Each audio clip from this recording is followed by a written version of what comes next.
අද මිස්ටර් කරුණාරත්න එන්න විදිහක් තිබුණේ නැහැ. ඒක නිසා අදට මම කරනවා. දැන් අපි මේක කරගෙන යනකොට ඔයගලන්ට යම් ප්‍රශ්නයක් තිබුණොත් අනිවාර්යෙන් අහන්න. right chat එක හරහා ඔයගලන්ට ප්‍රශ්න ඕන දෙයක් අහන්න පුළුවන්. හරි. ඒ අහනකොට සබ්ජෙක්ට් එකට අදාළ ප්‍රශ්න අහන්න. පෞද්ගලික ප්‍රශ්න අහන්න එපා. right මේක ඇත්තටම හරි ලේසි සබ්ජෙක්ට් එකක් financial market operations. ඔයගොල්ලෝ financial management කරලා තියෙනවා නම් එහා සම්බන්ධව යන බොහොම ළඟින් යන සබ්ජෙක්ට් එකක්. ඉතින් අලුතෙන් ඉගෙන ගන්න financial management කරලා තියෙනවා නම් ඒ සබ්ජෙක්ට් එක ගැන ඔයගොල්ලෝ යම් හුරුවක් තියෙනවා නම් අලුතෙන් ඉගෙන ගන්න තියෙන දේවල් ටිකක් අඩුයි. නමුත් නැත්තෙමත් නැහැ. හැබැයි මේකට යම් කිසි උත්සාහයක් දරුවොත් අනිවාර්යෙන් පාස් වෙන්න ලේසි සබ්ජෙක්ට් එකක්. හරි. ඉතින් ඔයගලන්ට අවශ්‍ය exam techniques ඒවා සේරම මංගල කරුණාරත්න සර් නුදුරු අනාගතයේ ඔයගලන්ට කියලා දෙයි. අද අපි මේකට ආරම්භයක් ගමු. right. ඉතින් අද අපි මූල්‍ය වෙළඳපොළ ගැන බොහොම මූලික හැඳින්වීමක් කරමු. right. මූල්‍ය වෙළඳපොළ financial markets. right. මේක අලුත් දෙයක් නෙමෙයි. අපි හැමෝම මම හිතන්නේ මෙතන සහභාගී වෙලා ඉන්න හැම කෙනෙක්ම මූල්‍ය වෙළඳපොළේ යම් කිසි ගනුදෙනුවක් කරලා තියෙනවා. දැන් උදාහරණයක් වශයෙන් ඔයගලන්ට හැමෝටම බැංක් account එකක් තියෙනවා. ඉතින් ඔයගොල්ලෝ බැංක් account එකේ මේ සල්ලි deposit කරනවා ඇති නැත්නම් සල්ලි withdraw කරනවා ඇති. සමහර විට බැංකුවකින් යම් කිසි ණයක් ලබාගෙන ඇති. හැමෝටම අනිවාර්යෙන් ක්‍රෙඩිට් කාඩ් එකක් හරි තියෙනවනේ. ඉතින් මූල්‍ය වෙළඳපොළ එක්ක ගනුදෙනු නොකරන කවුරුත් නැති තරමට. හැම කෙනෙක්ටම කියන්නේ ඔයගලන්ට මූල්‍යමය කටයුතු ගැන දැනුමක් තිබුණත් නැතත් මූල්‍ය වෙළඳපොළ හා සම්බන්ධ වෙන අනිවාර්යෙන් සිද්ධ වෙනවා. හරි. ඉතින් ඇත්තටම ඉගෙන ගන්න අලුත් දෙයක් නැහැ. ඔයගොල්ලෝ දන්න ටිකම තමයි. නමුත් ඒක බොහොම අර සංක්ෂිප්තව හොඳට විග්‍රහ කිරීමක් තමයි මේක ඇත්තටම වෙන්නේ. හරි. ඉතින් මූල්‍ය වෙළඳපොළේ ව්‍යුහය.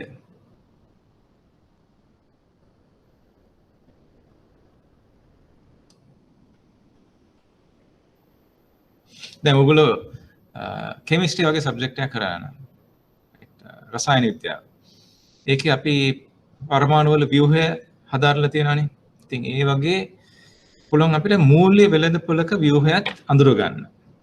හරි. දැන් සමහර විට අපිට පරමාණුක ව්‍යුහය බලන්න පුළුවන් වුණාට මූල්‍ය වෙළඳපොළ ව්‍යුහය පරමාණු ව්‍යුහය වගේ බලන්න බැරි වෙන්න පුළුවන්. හේතුව මේකට හේතුව ඇවිල්ලා දැන් මූල්‍ය වෙළඳපොළවල් එකින් එකට සම්බන්ධයි. ඒ කියන්නේ ලංකාවේ මූල්‍ය වෙළඳපොළ සම්බන්ධයි ඇමරිකාවේ මූල්‍ය වෙළඳපොළත් එක්ක. ඒ වගේම ඉන්දියාවේ මූල්‍ය වෙළඳපොළ, සාමාන්‍ය චයිනාවල මූල්‍ය වෙළඳපොළ, සිංගප්පූරු මූල්‍ය වෙළඳපොළ. එහෙම සම්බන්ධතාවයක් නැති තැනක් හොයාගන්න බැරි තරමට. හරි. සමහර විට මේ මූල්‍ය වෙළඳපොළේ තියෙන දේවල් වෙන මූල්‍ය වෙළඳපොළක් එක්ක නෙමෙයි වෙන්න පුළුවන්. නමුත් දැන් බලන්න හොඳම උදාහරණය කොරෝනා. හරි. දැන් ගිය අවුරුද්දේ මේ කාලේ වෙද්දී තමයි අපිට මුලින්ම කොරෝනා ගැන අහන්න ලැබුණේ. ඉතින් අපිට කවුරු හරි ගිය අවුරුද්දේ කිව්වනම් 2020 දී ඕගලන්ට එළියටවත් බහින්න බැරි තත්ත්වයක් එනයි කියලා මම හිතන්නේ අපි ගිය අවුරුද්දේ කවුරුවත්ම පිළිගන්නේ නැහැ. right. ගෙදරටම වෙලා මාස ගාණක් ඉන්න වෙනවා. එළියටවත් බහින්න බෑ. work from home ලබන අවුරුද්දේ ඉඳලා හැමෝටම කරන්න වෙනවා. එහෙම කිව්වනම් අපි කවුරුත් පිළිගන්නේ නැහැ.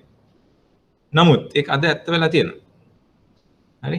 ඒතර දැන් මේ සිද්ධිය චයිනාවල කියන්නේ අපි කිලෝමීටර් 10 ගාණක් ඈතින් තියෙන රටක ඇත්තට මූල්‍ය වෙළඳපොළකට නෙමෙයි ඒ රට ඇතුළතේ පැන නැගිච්ච තත්වයක්. මේ කොරෝනා තත්වය මුළු ලෝකෙම ව්‍යාප්ත වුණා. right. මුලින්ම ඒක ආවේ මෙඩිකල් ක්‍රයිසිස් එකක් විදියට. නමුත් දැන් ඒක ෆයිනෑන්ෂල් ක්‍රයිසිස් එකක් වෙලා. නේද? කියන්නේ වෛද්‍යමය අතින් තියෙන ප්‍රශ්නයක් දැන් ආර්ථිකමය ගැටලුවක් බවට පත්වලා තියෙන මුළු ලෝකෙටම. හරි දැන් ලංකාවේ ඔයගොල්ලෝ බැලුවොත් අපේ GDP growth එක කියන්නේ අපේ ආර්ථික සංවර්ධන වේගය මේ අවුරුද්දේ ඍණාගයක් වෙලා තියෙනවා. ඍණාගයක් ධනාගයක් නෙමෙයි ඍණාගයක් වෙලා තියෙනවා. ඉතින් ඒක ඇත්තටම අපිට එච්චර හොඳ තත්ත්වයක් නෙමෙයි. මොකද අපිට අවශ්‍ය ඉකොනොමි එක තවත් වර්ධනය වෙනවා මිසක් සංකෝචන වීමක් නෙමෙයි. නමුත් මේ කොරෝනා තත්ත්වය නිසා ඒක ඍණාගයක් බවට පත් වෙලා තියෙනවා. ඇත්තටම අපි සෑහෙන හොඳින් මේක කළමනාකරණය කළා තියෙනවා. නැත්නම් මේ ඍණාගය සෑහෙන වැඩි වෙන්නත් තිබ්බා.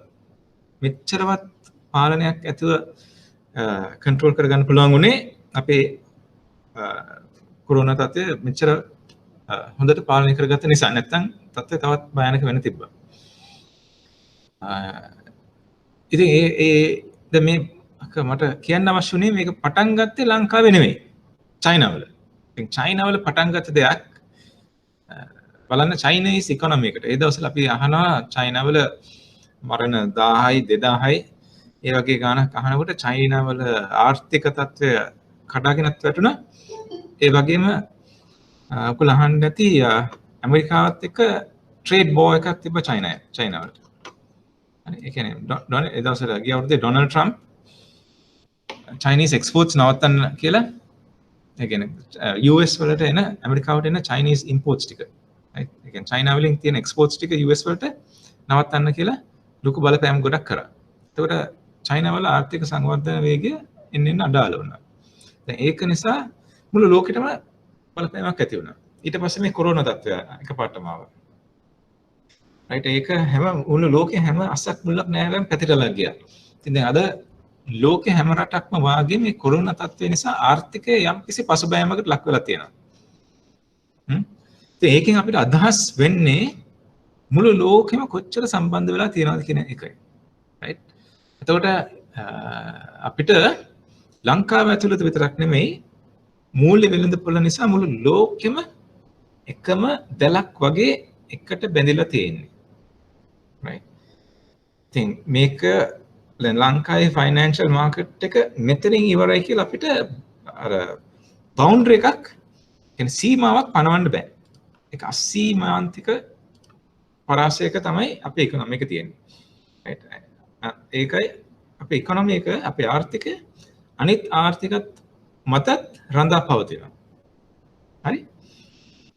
දැන් ඔයගොල්ලෝට සමහරට ඔයගොල්ලෝ නොටිස් කරන්නේ නැති ලංකාවේ ගවර්න්මන්ට් ෆැක්ටරිස් ටික අපේ MS බ්‍රැන්ඩික්ස් වගේ ෆැක්ටරිස් වික්ටෝරියා සීක්‍රට්ස් ගැප් ඒ වගේ බ්‍රෑන්ඩ්ස් වලට කේටර් කර හිටියා. right දැන් ඒගොල්ලන්ගේ තියෙන ඩිමාන්ඩ් එක අඩු වෙනවා. මොකද ඒ රටවලත් මිනිස්සු මේ කොරෝනා තත්ත්වෙ හින්දා ඒගොල්ලන්ගේ වියදම් අඩු කරා ගොඩක් හයි එන්ඩ් බ්‍රෑන්ඩ්ස් වලට ඒගොල්ලෝ වියදම් කරන ප්‍රමාණය අඩු කරා. ඉතින් ඒ වගේ බ්‍රෑන්ඩ්ස් වලට තියෙන ඩිමාන්ඩ් එක පොඩ අඩු වෙනවා. මම දන්න තරමට වික්ටෝරියා සීක්‍රට්ස් බැංක්‍රප්සි වලට ෆයිල් කරලා තියෙනවා. ඉතින් මේක නිසා දැන් අපේ බ්‍රැන්ඩික්ස්ලා MS ලා කරේ ඒගොල්ලන්ගේ නිෂ්පාදන right brand ඒවා පොඩ්ඩක් අයින් වෙලා දැන් PPE right personal protective equipment manufacture කරන්න තමයි දැන් ඒගොල්ලෝ නම්බර වෙලා තියෙන්නේ. ඒකෙන් ලොකු පන්නරයක් ඒගොල්ලන්ට ලැබුණා. මොකද දැන් ඒගොල්ලන්ට ඕන නම් තිබ්බ සම්පූර්ණයෙන් ඒගොල්ලන්ගේ නිෂ්පාදන කටයුතු සම්පූර්ණයෙන් නවත්තලා සේවකයන් ගෙදර යනවා. හැබැයි එහෙම කරේ නැහැ. ඒගොල්ලෝ ටක් ගාලා අනුගත වුණා දැන් තියෙන තත්ත්වය අනුවට. right ඒක නිසා ඒගොල්ලන්ගේ ප්‍රොෆිට් එක ඇත්තටම සෑහෙන වැඩි වුණා. ඉතින් මේ කොරෝනා තත්ත්වය අපිට චැලෙන්ජ් එකක් වගේ පෙනුනට ඒක ඇත්තටම ඔපචුනිටි එකක් වෙන්නත් පුළුවන්. right ඉතින් මේක ඇත්තටම දැන් ඇත්තටම වැදගත් වෙන්නේ මේකේ ඍණ පැත්ත නෙමෙයි මේකේ ධනාත්මකව දැකලා අපි ඒ අනුව හැඩ ගැහිලා මේකෙන් ලබන්න පුළුවන් උපරිම ප්‍රන්නරය ලබා ගැනීම තමයි. right එතකොට මූල්‍ය වෙළඳපොළ කොච්චර ෆ්ලෙක්සිබල්ද කියන්නේ නම්‍යශීලීද කියන එකත් සෑහෙන වැදගත්. right නම්‍යශීලී නොවේ නම් අපිට මෙච්චර සුළු දෙයකින් පවා ලොකු පසු බෑමකට ලක් වෙන්න පුළුවන්. ඉතින් ඒක නෙමෙයි වෙන්න අවශ්‍ය. හරි? දැන් ලංකාවේ අපි දකිනවා ගොඩක් කම්පනීස් මේකට අනුගත වෙලා තියෙනවා. දැන් අපි දන්නා එයාපෝට් එක වැහුවොත්. right? එතකොට ලංකාවේ ඉඳලා පිටරටට යන්නත් අමාරුයි. පිටරට කෙනෙක්ට ලංකාවේ ඇවිල්ලා වෙනදා වගේ හොලිඩේ එකක් ගත කරන්නත් අමාරුයි මේ දවස්වල. ඉතින් ඒක අපේ ඇත්තටම දැන් හොටෙල් ඉන්ඩස්ට්‍රි එක ගත්තොත් සංචාරක ව්‍යාපාරය ගත්තොත් පොඩි පසුබෑමක් ඇත්තටම ඇති වුණා. නමුත් දැන් ඒගොල්ලන්ට හොඳ අවස්ථාවක් තියෙනවා ලංකාව ඇතුළත තියෙන ටූරිස්ට්ලාට. ඒගොල්ලන්ගේ ආයතන විවෘත කළ දෙන්න. ඒගොල්ලන්ට ඇවිල්ලා වෙනදා පිටරට ගිහිල්ලා සෑහෙන සල්ලි මිලියන ගණන් වියදම් කරන කෙනෙක් දැන් පුළුවන් ලංකාව ඇතුළත සංචාරය කළා ඒ සල්ලි වියදම් කරන්න. ඉතින් වෙනදා ෆොරින් අයට ඕපන් වෙච්ච ආර්ථිකය දැන් ලෝකල් අයට ඕපන් කරලා අපිට ලෝකල් දේශීය නිෂ්පාදන ඒ වගේම දේශීය කර්මාන්ත නංවන්න හොඳ අවස්ථාවක් තියෙනවා. ඉතින් මේකෙන් පේන්නේ මූල්‍ය වෙළඳ පොළවල් මුළු ලෝකෙම වෙන් වශයෙන් දකින්න අමාරුයි. මොකද ඔක්කොම එකට බැඳිලා තියෙන්නේ. දැන් අපිට මේ සටහනේ මූල්‍ය වෙළඳ පොළක බේසික් ව්‍යුහය දකින්න පුළුවන්. right? කියන්නේ සරලතම ව්‍යුහය. දැන් අපි ගත්තොත් දැන් අපි ගිහිල්ලා බැංකුවකට සල්ලි දාන්න. ඔයගලන්ට පඩි හම්බුනාන් පස්සේ ඔයගලන්ගේ සල්ලි බැංකුවට යනවා. නැත්නම් ඔයගොල්ලෝ ගිහිල්ලා චෙක් එක ඩිපොසිට් කරන බැංකුවට. right? එතකොට ඒ අවස්ථාවේදී ඔයගොල්ලෝ ණය සපයනවා. වගේ තමයි ක්‍රියාත්මක වෙන්නේ. right? ණය සපයනවා. ඒගොල්ලෝ දැන් ඔයගොල්ලෝ ගාව තියෙන අපි කියමු මාසෙකට ලක්ෂයක් හම්බ කරනවා කියලා කියමුකෝ. අපේ වියදම මාසෙකට 50000 නම් අපි ඒ ලක්ෂෙම මාසෙ වියදම් කරන්නේ නැහනේ. අපි ගාව තියෙන අතිරික්තයක්. ඒ අතිරික්තය අපි ගිහිල්ලා තැන්පත් කරනවා බැංකුවක.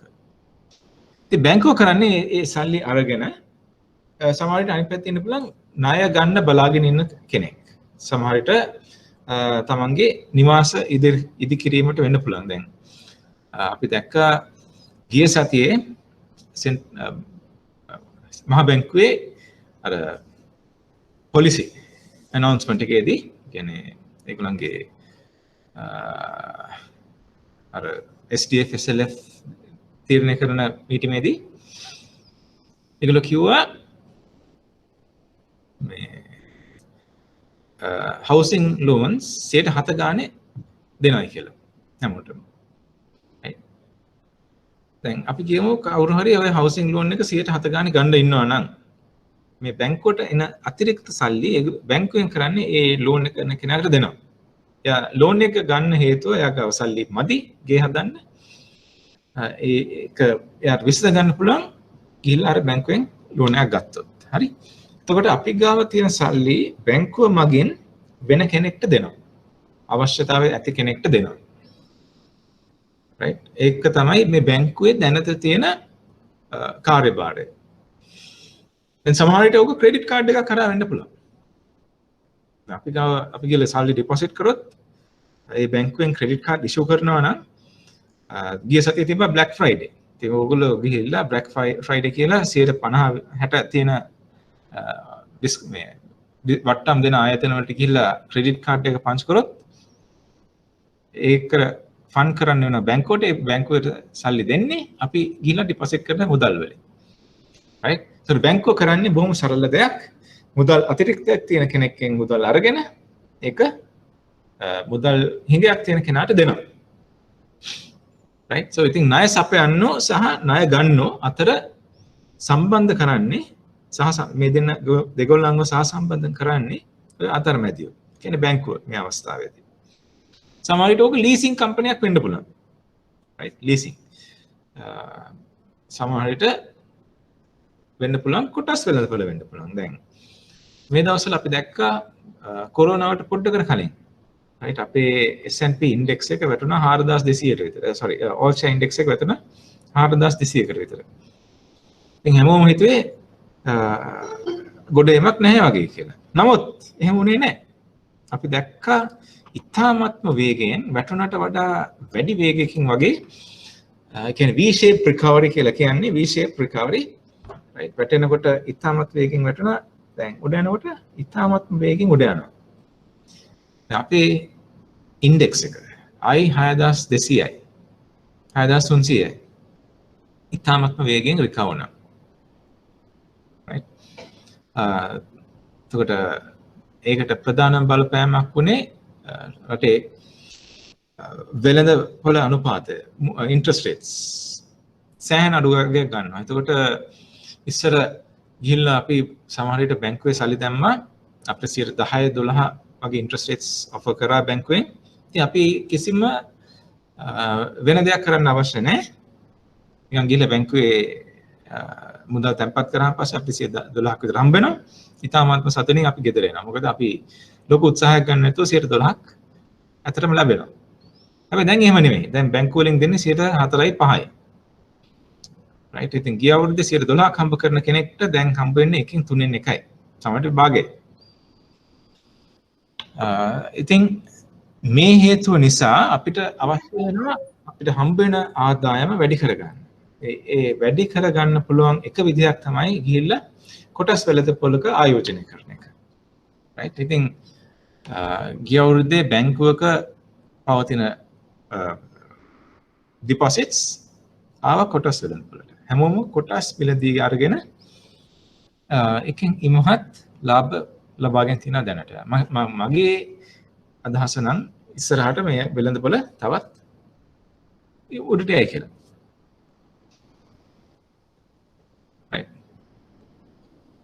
ඇත්තටම අර අපේ තිබිච්ච ෆ්ලෙක්සිබිලිටි එක හින්දා අපේ කම්පැනි ගොඩක් මේක අවස්ථාවක් කරගත්ත කොරෝනා තත්ත්වය අවස්ථාවක් කරගෙන ඒගොල්ලන්ගේ සේල්ස් වැඩි කරගන්න පුළුවන් වුණා. ඒ වගේම දැන් සමහර හොටෙල්ස් මේ කාලේ පාවිච්චි කරලා ඒගොල්ලන්ගේ රිෆර්බිෂ්මන්ට්ස් ඒවා ඔක්කොම කරගත්තා.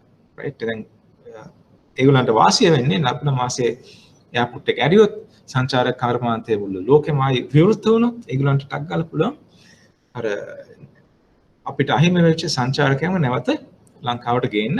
ඒත් එක්කම ඒගොල්ලන්ට පුළුවන් ඊට වඩා ඉතාමත්ම උසස් සේවයක් ලබා දෙන්න. right ඒගොල්ලන්ගේ තියෙන හොටෙල් වල ෆැසිලිටිස් වැඩි. සමහර විට ඒගොල්ලන්ගේ ස්ටාෆ් වලට ඊට වඩා හොඳ ට්‍රේනින්ග් දීලා ඇති. මේ හේතු නිසා සෑහෙන සංචාරක කර්මාන්තේ පවා දියුණු වෙන්න අවස්ථාවක් තිබෙනවා. right ඉතින් අපි ගිහිල්ලා දැන් කොටස් වෙළඳපොලේ ආයෝජනය කරනවා නම් right අපි කියමු දැන් උපකල්පනා කරමු එක කම්පැනියක් තියෙනවා ඒගොල්ලන් දැන්ට ලිස්ටඩ් නැහැ නමුත් ඒගොල්ලෝ ඇවිල්ලා ලිස්ටිං එකක් ගන්නවා right දැන් ළඟදී ඔයගොල්ලෝ සමහරට කියවන්නේ නැති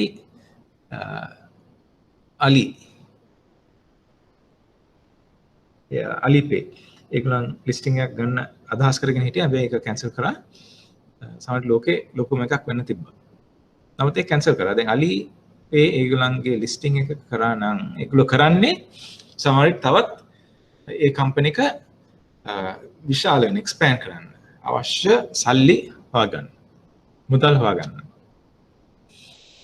right එතකොට එතෙන්දී ජැක් මාගේ කම්පැනි එක අලිපේ මුදල් හිඟයක් පවතිනවා. ඒගොල්ලන්ට ඒගොල්ලන්ගේ කටයුතු කරගෙන යන්න තවත් මුදල් අවශ්‍ය එක තව ආයෝජකයන්ගේ මාර්ගයෙන් පියව ගන්න තමයි ඒගොල්ලෝ එහෙම කරන්න ඇත්තේ. නමුත් ඒක හරි කරේ නැහැ. හරි. ඒතකොට ණය සපයන්න ඉන්නවා. right ණය සපයන්න ගාව මුදල් අතිරික්ත පවතිනවා.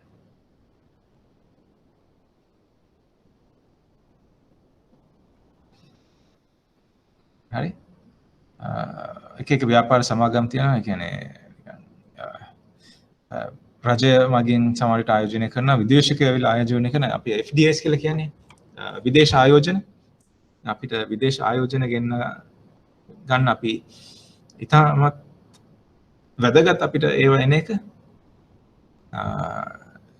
මොකද ආයෝජනයෙන් තරමට තමයි ලංකාවේ ඒගොල්ලෝ ආයෝජනය කළා අපේ රටේ තියෙන ශ්‍රමිකයන්ට තව රැකියා අවස්ථාවල් ලැබෙනවා. ඒ රැකියාවල් අවස්ථාවල් ලැබෙනකොට ඒගොල්ලන්ගේ අතේ සංසරණය වෙන මුදල් ප්‍රමාණය වැඩි වෙනවා. ඒතකොට ඒගොල්ලන්ගේ වියදම් වැඩි වෙනවා. ඒගොල්ලෝගේ අවශ්‍යතාවයන් වැඩි වෙනවා.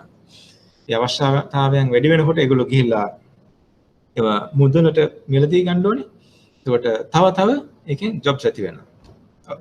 අවස්ථාවල් අනිත් කට්ටියටත් ඇති වෙනවා. right venture capital firms ඉතින් ඒගොල්ලෝ අර මුදල් ලබා දෙනවා අතරමැදියන්ට, බැංකු වගේ අතරමැදියන්ට ලබා දෙනවා. එහෙම නැත්නම් ලීසින් කම්පනීස් වලට ලබා දෙනවා. ඒවා ණය විදිහට ගන්නවා, ණය ගන්නෝ. right අන්තිමට මේ ණය ගන්නෝ ඒගොල්ලන්ට මුදල් ලබා දෙන අයට ලබා දෙනවා පොලියක් වෙන්න පුළුවන්. සමහරවිට අපි හවුසින් ලෝන් එකක් ගත්තා නම් අපි පොලි ගෙවනවා බැංකුවට.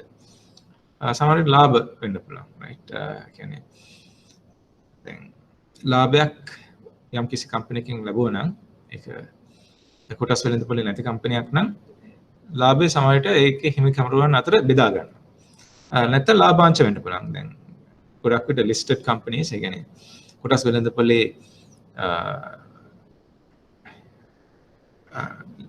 ලියාපදිංචි වෙච්ච companies ඇවිල්ලා dividends declare කරනවා, ලාභාංශ. right එහෙම නැත්නම් අලාභ වෙන්නත් පුළුවන්. හරි දැන් මම ඕගොල්ලන්ගේ ප්‍රශ්නයක් අහන්නම්. ඕගොල්ලන්ගේ අත්දැකීම් අනුව එහෙම නැත්නම් ඕගොල්ලන්ගේ අදහස් අනුව වඩාත් හොඳ අපි ගිහිල්ලා දැන් අපි කියමු ලක්ෂයක් පඩියක් හම්බ වෙන මිනිස්සෙක් 50000ක් මාසෙකට හම්බ කරනවා. ඉතින් එයාට ඕනනම් පුළුවන් ඉතිරි වෙන 50000 වියදම් කරන්න.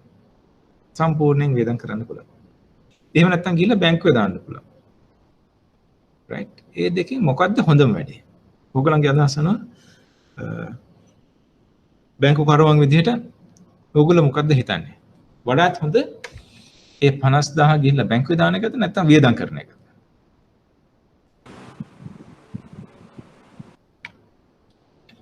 චෙක් එකේ ටක් ටක් ගාලා ගහමු. මොකද කියන්නේ?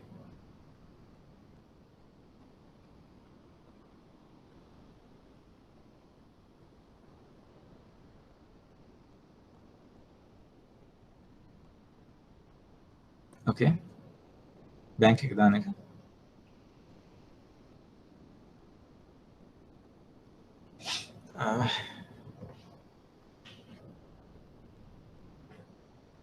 දැන් මේ කොවිඩ් හින්දා එක ඍණාත්මක දෙයක් තියෙන්නේ අපිට මුණ ගැහෙන්න අමාරුයි. ඒක හින්දා අර අදහස් ප්‍රකාශ කරගන්න ඇත්තටම ටිකක් අමාරුයි. මට ඕගොල්ලන්ව පේන්නේ එක්කෙනෙක්වත්. ඕගොල්ලන්ට මාව පේනවා ඇති සමහරට මේ කැමරා එක හරහා. නමුත් ඕගොල්ලන්ගේ ෆීඩ්බැක් එකක් මට එන්නේ නැහැ. ඉතින් තේරෙනවද නැද්ද කියලාත් මට ඇත්තටම දැන්ට කරපුවා ඇත්තටම තේරුණාද නැත්නම් අපහැදලා යමක් තියනවද?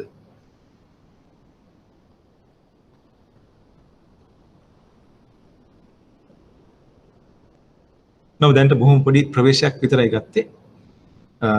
දැනට පැහැදිලිද නැත්නම් යම් ප්‍රශ්නයක් තියෙනවද?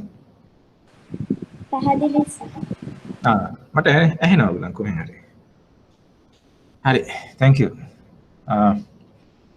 okay, so ඇන්ජලයි නදුන් රමිත් ඔයගොල්ලෝ කියන්නේ බැංකුවක ඩිපොසිට් කරන එක තමයි වඩා හොඳ කියලා. හරි. right අපි හිතමු දැන් අපි තමයි දැන් මේකේ 19 දෙනෙක් ඉන්නවා. ওই මාය එක 20යි. අපි 20 දෙනා තමයි අපි කියමු මේ රටේ ඉන්නේ අපි 20 දෙනා විතරයි. වෙන කවුරුත් නැහැ. හරි? අපි හැමෝම මාසෙකට ලක්ෂයක පඩි අරගෙන 50000ක් වියදම් කරලා ගිහිල්ලා බැලන්ස් එක කියන්නේ තව රුපියල් 50000ක් අපි ගිහිල්ලා අපි කියමු 60000ක් වියදම් කරලා 40000ක් අපි බැංකුවේ දානවා. හැමෝම මේ වැඩේ තමයි කරන්නේ. හැමෝම ගිහිල්ලා බැංකුවේ දානවා. කවුරුත් ඊට වඩා 7-5ක්වත් වියදම් කරන්නේ නැහැ. right ඉතින් අපි හැමෝම කෑම බීම වලට 60000ක් වියදම් කරා. ඔෆිස් යන්න එන්න ට්‍රාන්ස්පෝර්ට් වලට රුපියල් තව ඔක්කොම 60000ක් වියදම් කරලා 40000 දානවා බැංකුවේ. වෙන මොකුත් කරන්නේ නැහැ. මොකද වෙන්නේ එතකොට?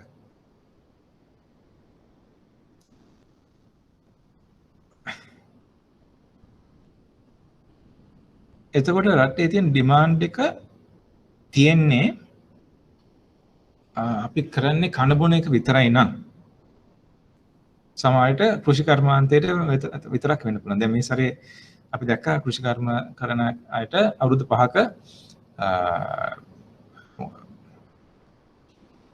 tax rebate එකක් තියෙනවා. tax advantage එකක් තියෙනවා.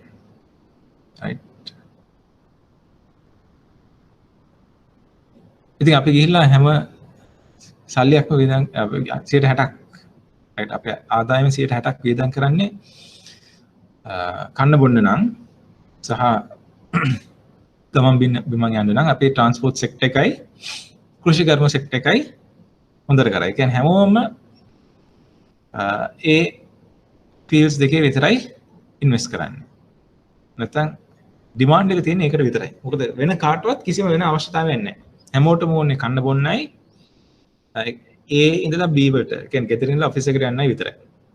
අපි වෙන කිසිම වේදමක් කරන්නේ නැහැ. එහෙම වුණොත් එතකොට අනිත් කර්මාන්ත වලට මොකද වෙන්නේ ලංකාවේ? අපි කවුරුත් යන්නේ අඩුම ගානේ ෆිල්ම් එකක් බලන්නවත් යන්නේ නැහැ කවුරුත්. අපි කවුරුත් අඩු ගානේ ටීවී එකක්වත් බලන්නේ නැහැ. සින්දුවක්වත් අහන්නේ නැහැ. එතකොට එහෙම තත්ත්වයක් ඇති වුණොත් ඒ කෘෂි කර්ම සෙක්ටර් එක ඇරෙන්න අනිත් සෙක්ටර්ස් වලට මොකද වෙන්නේ? ඒවා දියුණු වෙයිද නැති වෙයිද? පවත්වාගෙන යාමට නොහැකි වෙනවා. අන්න හරි. පවත්වාගෙන යන්න අමාරු වෙනවා.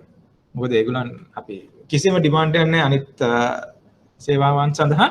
අපි හැමෝටම ඕනේ කන්න බොන්නයි ගමන් බිමන් යන්නයි විතරයි. right? අපි ඔක්කොම ගිහිල්ලා බැංකුවට දෙනවා බැලන්ස් 40000ම. right? මාසෙට 60000ක් විතර කරලා 40000ක් අපි ගිහිල්ලා දානවා බැංකුවේ.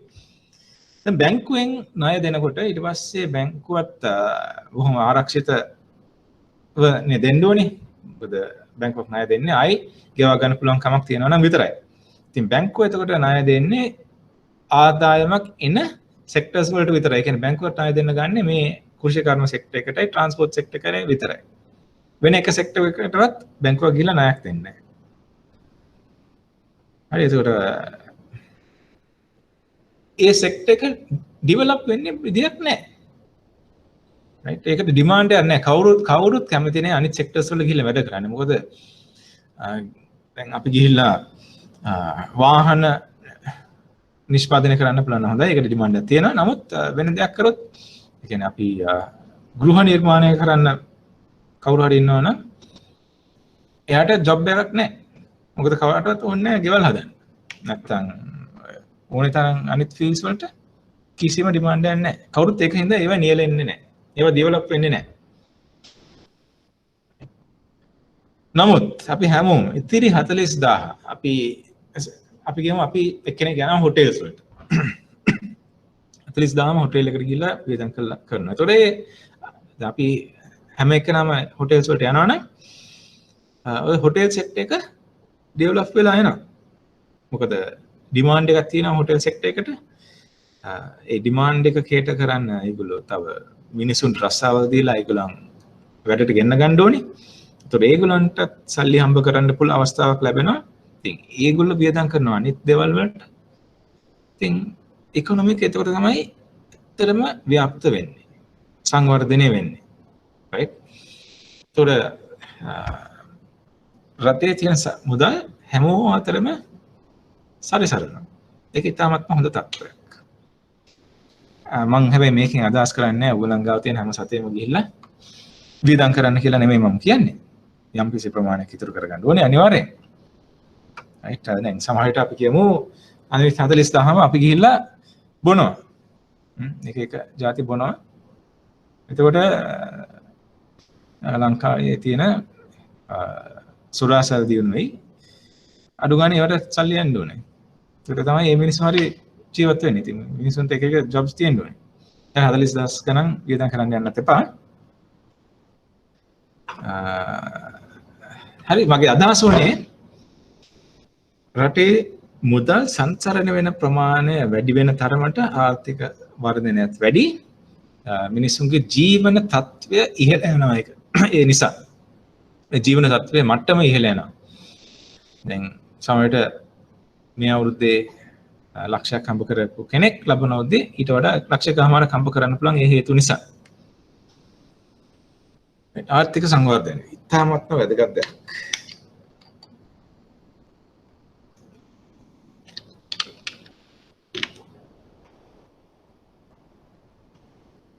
right. එතකොට මේ ණය ගන්නෝ පොලි ලාභ ලාභාංශ ප්‍රාග්ධන ලාභ ඒ වගේ දේවල් වලින් අර ණය සපයන්නන්ට කම්පන්සේට් කරන්න ඕනේ. ඒගොල්ලෝ ගන්න අවදානම සඳහා. ආර්ථික වර්ධනයක් සඳහා මූලිකව බලපාන සාධකයක් ලෙස ස්ථායී මූල්‍ය පද්ධතියක් සැලකිය හැකියි. ඒකට මූල්‍ය පද්ධතිය ස්ථායී වෙන්න ඕනේ. අපි කියමු ඕගලන්ට අවශ්‍යයි ගිහිල්ලා ආයෝජනය කරන්න. හරි? අපි කියමු ඕගොල්ලෝ software company එක ආයෝජනය කරනවා. දැන් ඒ කියනකොට තමයි මට මතක් වුණේ Zoom. right? Zoom වල value එක market value එක Boeing වලට වඩා වැඩි වෙලා තියෙනවා. market capitalization. right? market value of Zoom වැඩි Boeing එකට වඩා මේ කාලේ ඇතුළත. ඉතින් Zoom එක සෑහෙන හොඳට කරලා තියෙනවා COVID හින්දා. හැබැයි Boeing ඒකේ අනිත් පැත්තට ගිහිල්ලා තියෙනවා. right? Boeing ඔයගොල්ලෝ දන්නවා Airbus and Boeing ලෝකයේ දැවැන්තතම ගුවන් යාන නිෂ්පාදනය කරන ආයතන දෙකක්. ඉතින් Boeing වල value එක සෑහෙන අඩු වෙලා තියෙනවා. Zoom වල value එක සෑහෙන වැඩි වෙලා තියෙනවා. මොකද ඒගොල්ලන්ගේ demand එක වැඩි වෙලා තියෙනවා. මේ COVID තත්ත්වය නිසා හැමෝම Zoom වලින් තමයි meetings කරන්නේ. right? meetings ගොඩක් Zoom වලින් කරනවා. Zoom වලින් විතරක් නෙමෙයි නමුත් අනිත් platforms තියෙනවා. නමුත් Zoom එකෙන් සෑහෙන කරනවා. ඉතින් බලන්න මේකේ තියෙන අර dynamic ගතිය. කියන්නේ අද හොඳට කරන සෙක්ටර් එකක් සමහරවිට ලබන අවුරුද්දේ පොඩි පසුබෑමක් එන්න පුළුවන්. හරි දැන් ගිය අවුරුද්දේ අපි ගත්තොත් ලෝකේ travel trade එක tourism සෑහෙන හොඳට ව්‍යාප්ත වෙලා තිබුණේ. ඉතින් airlines වල ඒගොල්ලන්ගේ fleets අලුත් කරගන්න තිබ්බා. සෑහෙන වැඩ කොටසක් plan කරගෙන තිබ්බා. නමුත් දැන් අපි දන්නවා මේ COVID තත්ත්වය නිසා සංචාරකර්මයන් සම්පූර්ණයෙන් වගේ එන හිටියා. බොහොම රටවල් කීපයක් තමයි දැන් සංචාරකයන්ව පිළිගන්නේ ඒගොල්ලන්ගේ රටවලට එන්න දෙන්නේ. මම හිතන්නේ මට ආරංචි විදිහට ලබනවලදී ඉඳලා මාලදිව වෙනටත් මේසෙන්ට එන්න පුළුවන්. ලංකාවේ තත්ත්වය ගොඩක් යහපත් තත්ත්වයට අපි ළඟා වෙන්න පුළුවන්. right. එතකොට දැන් ඔයගොල්ලෝ ආයෝජනයක් කරන්න ගියා නම් සමහර විට රටේ මේ හදිස්සියවත් කොරෝනා තත්ත්වය පාලනය කරගන්න බැරි තත්ත්වයක තිබුණා නම් right ඔයගලන්ට ඒ ආයෝජනය කරන්න තියෙන බය ඉතාමත්ම වැඩි. ඔයගොල්ලෝ සමහරට ආයෝජනය කරන එකක් නැහැ. නමුත් අපි මෙච්චර හොඳට ආයෝජනය මේ කොරෝනා තත්ත්වයේ මඩ පවත්වගෙන තියෙන නිසා ඔයගලන්ට ලංකාවේ ඉකොනොමි කම්පැනි එකක් ගෙන යන්න පුළුවන් කියලා ඔයගලන්ට හොඳ ආත්ම විශ්වාසයක් එනවා. ඒතකොට ඔයගොල්ලෝ කිසි බයක් නැතුව ගිහලා ආයෝජනය කරනවා. right? ඒතකොට ආයෝජන වැඩි කරගන්න නම් මූල්‍ය පද්ධතිය පිළිබඳ ලොකු විශ්වාසයක් තියෙන්න ඕන. තවද අඛණ්ඩව පවත්වා යා හැකි ආර්ථික වර්ධනයක් සඳහා ස්ථායී මූල්‍ය පද්ධතියක් අවශ්‍යයි. ඉතින් මූල්‍ය පද්ධතිය ඉතාමත්ම ස්ථායී වෙන්න ඕනේ. එකක් ආයෝජනය කරන්න අවශ්‍ය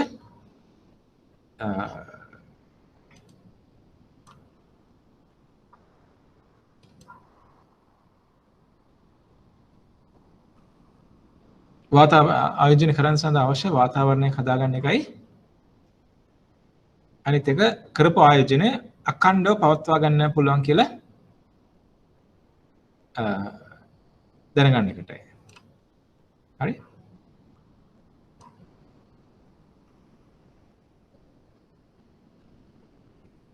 ඉතින් මේ දෙකම ඉතාම වැදගත්. මොකද අපිට අවශ්‍යයි නව ආයෝජන එන්නත් අවශ්‍යයි. ආපු ආයෝජන අඛණ්ඩව පවත්වාගෙන යාමත් අවශ්‍යයි. දැන් මම හිතන්නේ ස්ටාර්ට්අප්ස් right අලුතෙන් පටන් ගන්න ව්‍යාපාර වලින් 90%ක් පළවෙනි අවුරුදු ඇතුළත වැසෙනවා. 90%ක් අලුතෙන් පටන් ගන්න ව්‍යාපාර අතුරෙන් 90ක් පළවෙනි අවුරුදු ඇතුළත වැහෙනවා.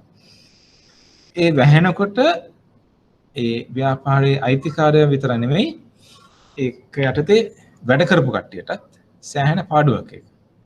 ඒගොල්ලන්ගේ ආදායම් නැති වෙනවා. ඉතින් ගොඩක් ආර්ථිකයට ප්‍රශ්න ඇති වෙන්න පුළුවන්. දැන් මේගොල්ලන්ගේ ආදායම් නැති වුණොත් ඕනෙම රජයකට වෙනවා ඒ ආදායම් නැති මිනිස්සුන්ට යම්කිසි සහනයක් දෙන්න. ඉතින් ඒකත් ඇත්තටම සෑහෙන වේදමක් පරිශ්‍රමයක් දාලා කරන්න ඕනේ වැඩක්. ඒකත් හරි අමාරු වැඩක්. ලේසි නෑ. right? ඒක නිසා ව්‍යාපාර අඛණ්ඩව පවත්වාගෙන යාමත් ඉතාමත්ම වැදගත්. දැන් අපි දැක්කා මම අර බෝයින් ගැන කියපු වෙලේ මේ Virgin Airlines ඔස්ට්‍රේලියාව වල Virgin Airlines bankruptcy වලට ෆයිල් කරා. ඉතින් දැන් Virgin වල අයිතිකාරයා කවුද කියලා ඔයගොල්ලෝ දන්නවද?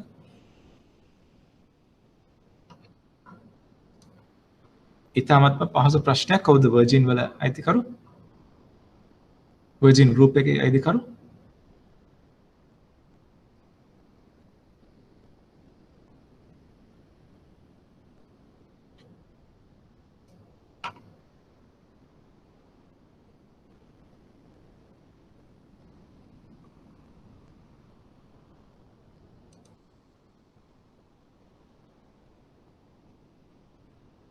කවුද දන්නේ?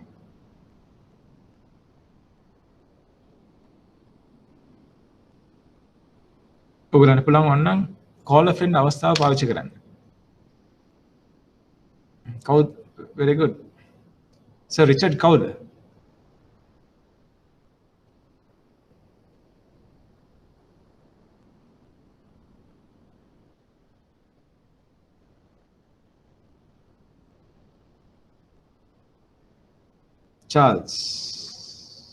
Charles කුමාරද?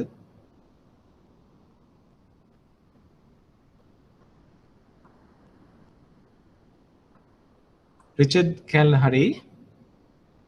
Richard කවුද? very good. එයාගේ මුළු නම මම දැන හිටියෙත් නැහැ. right, Richard Branson. හරි. Richard Branson ගේ Virgin Airlines ඔස්ට්‍රේලියාව වල Virgin Airlines bankruptcy වලට ෆයිල් කරා. right. ඒගොල්ලෝ බිස්නස් එක ගෙනියන්න බෑ කියලා බංකොලොත් භාවයට පත් වුණා. හරි මේ ලෝකයේ ධනවත්ම මිනිස්සු 10 දෙනා අතරින් එක්කෙනෙක් රිචඩ් බ්‍රැන්සන්. එයාගේ එයාලයින් එක ගෙනියන්න බෑ කියලා නවත්තලා දැම්මා. ඔස්ට්‍රේලියාව වල. ඉතින් ඒ වගේ තත්ත්වයක් වෙන්නත් පුළුවන්. ඉතින් ඒ වගේ තත්ත්වයක් අනුව මත තමයි බෝයින් වල ඩිමාන්ඩ් එක අඩු වෙලා ගිහිල්ලා ඒ කම්පැනි එකේ මාකට් වැලියු එක සෑහෙන අඩු වෙලා තියෙනවා.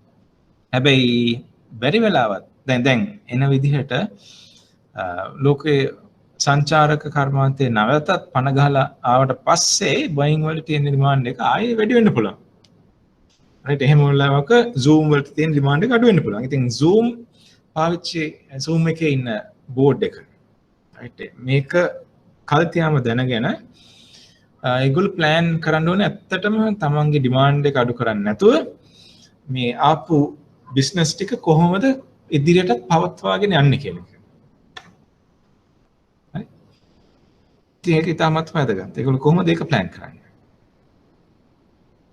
ඒක අනුව තමයි බිස්නස් එකක් සාර්ථක වෙනවද නැද්ද කියන එක තීරණය වෙන්නේ. දැන් අපි ගත්තොත් අවුරුදු 10කට විතර කලින් අපි පාවිච්චි කරපු මොබයිල් එක එකේ බ්‍රෑන්ඩ් එක ෆෝන් එකේ බ්‍රෑන්ඩ් එක මොකක්ද? ෆෝන් එකේ අවුරුදු 10කට කලින් අපි පාවිච්චි කරපු ෆෝන් එකේ බ්‍රෑන්ඩ් එක මොකක්ද? දැන් පාවිච්චි කරන්නේ මොකක්ද? අවුරුදු 10කට කලින් Nokia එකක් පාවිච්චි කරපු නැති 10කට 15කට කලින් Nokia එකක් පාවිච්චි කරපු නැති කෙනෙක් මේ ගෲප් එකේ ඉන්නවද?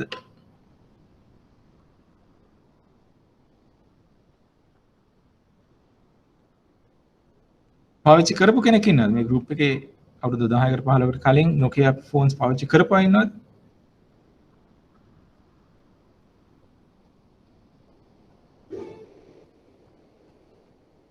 okay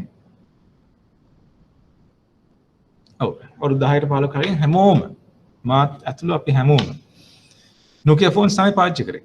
දැන් අද Nokia phone එක පාවිච්චි කරන්නේ කවුද? අද කවුද පාවිච්චි කරන්නේ Nokia phones?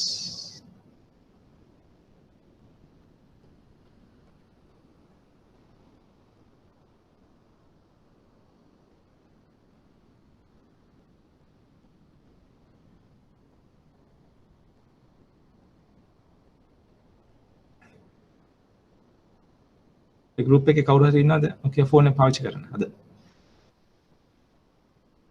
නෑ. right. Apple hari Samsung hari පාවිච්චි කරන අය කවුරු හරි ඉන්නවද?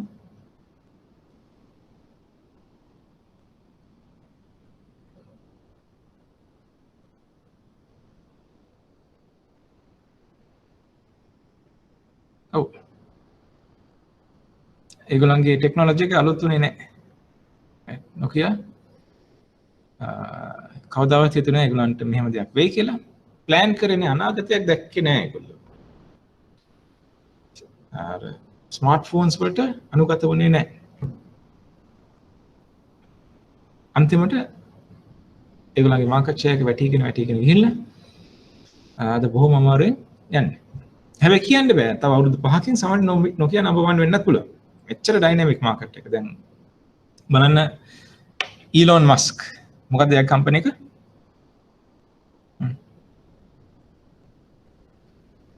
ඊලොන් මස්ක්ගේ කම්පැනි එක.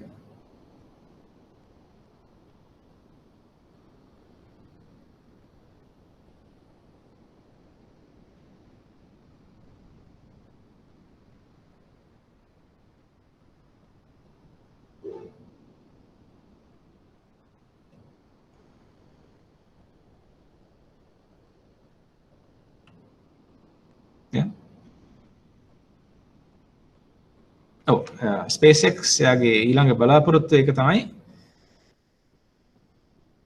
කොහොමරි මාස් වලට යනවා කියන එක තමයි යාගේ අරමුණ. දැන් යාගේ කම්පැනි එකේ තියෙන Tesla. right yeah Tesla. and Tesla car එක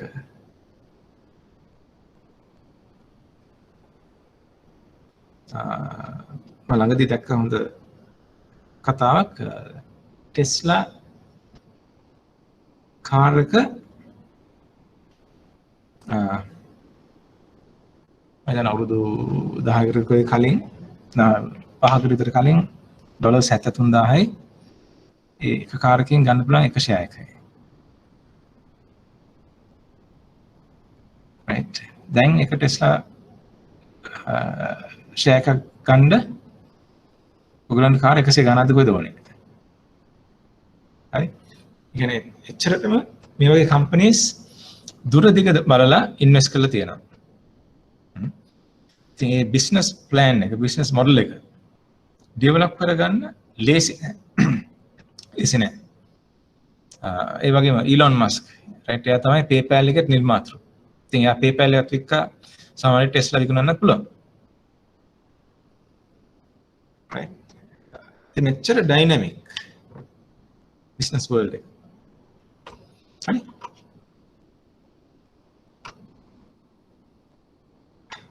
ඉතින් අපි දකින්නේ සාර්ථක වෙච්ච ව්‍යාපාර පමණයි. අපි දකින්නේ නෑ අර අසාර්ථක වෙන 90%. සාර්ථක වෙච්ච 10% උඩ තාපු තරු ටික විතරයි අපිට පේන්නේ වැඩිපුරම. නමුත් අසාර්ථක වෙච්ච 90%ක් තවත් තියෙනවා. ඉතින් අකණ්ඩව මේ මූල්‍යමය කර්තව්‍යයට පවත්වාගෙන යාම ඉතාමත්ම වැදගත්. එහෙම අකණ්ඩව පවත්වාගෙන යනකොට තමයි රටක් සංවර්ධනය කරලා යන්නේ.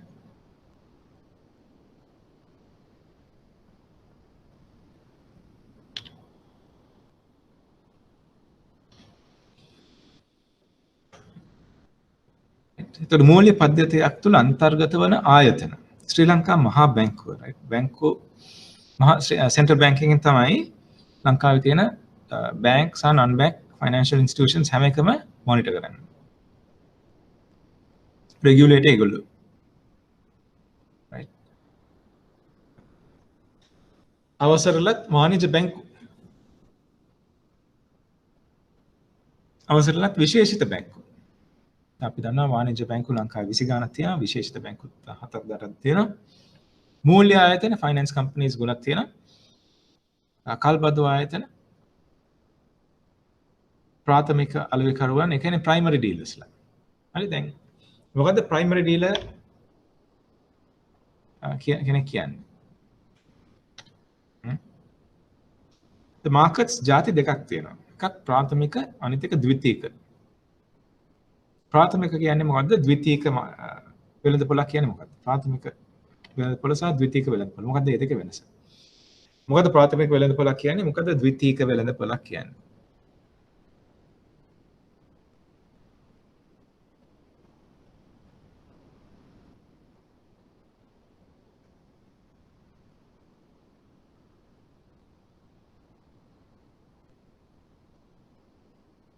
නැත්නම් ප්‍රයිමරි මාකට්ස් සහ සෙකන්ඩරි මාකට්ස් කියලා අපි හඳුන්වනවා. මොකද්ද ප්‍රාථමික? මොකද්ද ද්විතීක?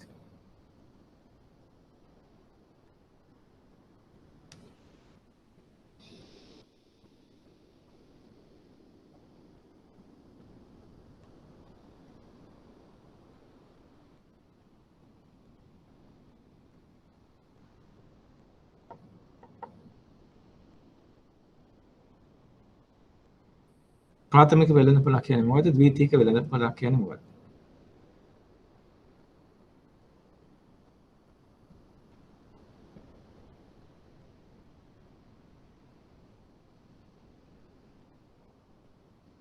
දැන් මේ ගෲප් එකේ ඉන්නේ ඔක්කොමලා බැංකර්ස්ලාද?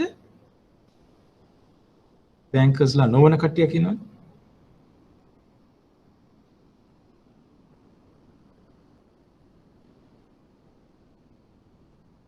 මොකද සමහර වෙලාවට මට නිකන් අදහසක් එන ඔයගොල්ලෝ මෙඩිකල් ස්ටුඩන්ට්ස්ලාද කියලා.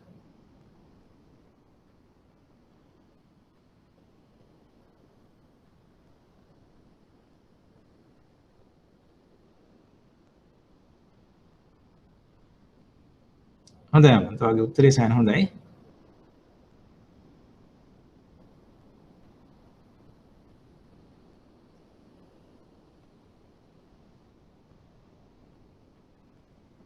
ගොඩක් හොඳ උත්සාහයක් අමන්ත. ඔක පොඩ්ඩක් කට් ඇන්ඩ් පොලිෂ් කරලා ගමු. මම උදාහරණයක් විදිහට මෙහෙම මොකක්ද කියන්නම්. රයිට්. දැන් ඔයගොල්ලෝ කියමු ජීවිතේ පළවෙනි පාරට නම් විවාහ වෙන්නේ. රයිට්. ඒක ඇවිල්ලා ප්‍රාථමික වෙළඳපොළ. පළවෙනි පාරට. දැන් පළවෙනි පාරට පස්සේ ඔයගොල්ලෝ maybe දෙවෙනි පාර 3 4 5 විවාහන ගත්තොත් ඒක ප්‍රාථමික වෙළඳපොළ නෙමෙයි ද්විතීක වෙළඳපොළ. රයිට්. පළවෙනි පාර විවාහට වුණා පස්සේ ඔයගොල්ලෝ ට්‍රේඩ් වෙන්නේ සෙකන්ඩරි මාකට් එකේ. ප්‍රයිමරි මාකට් එකෙන් පස්සේ.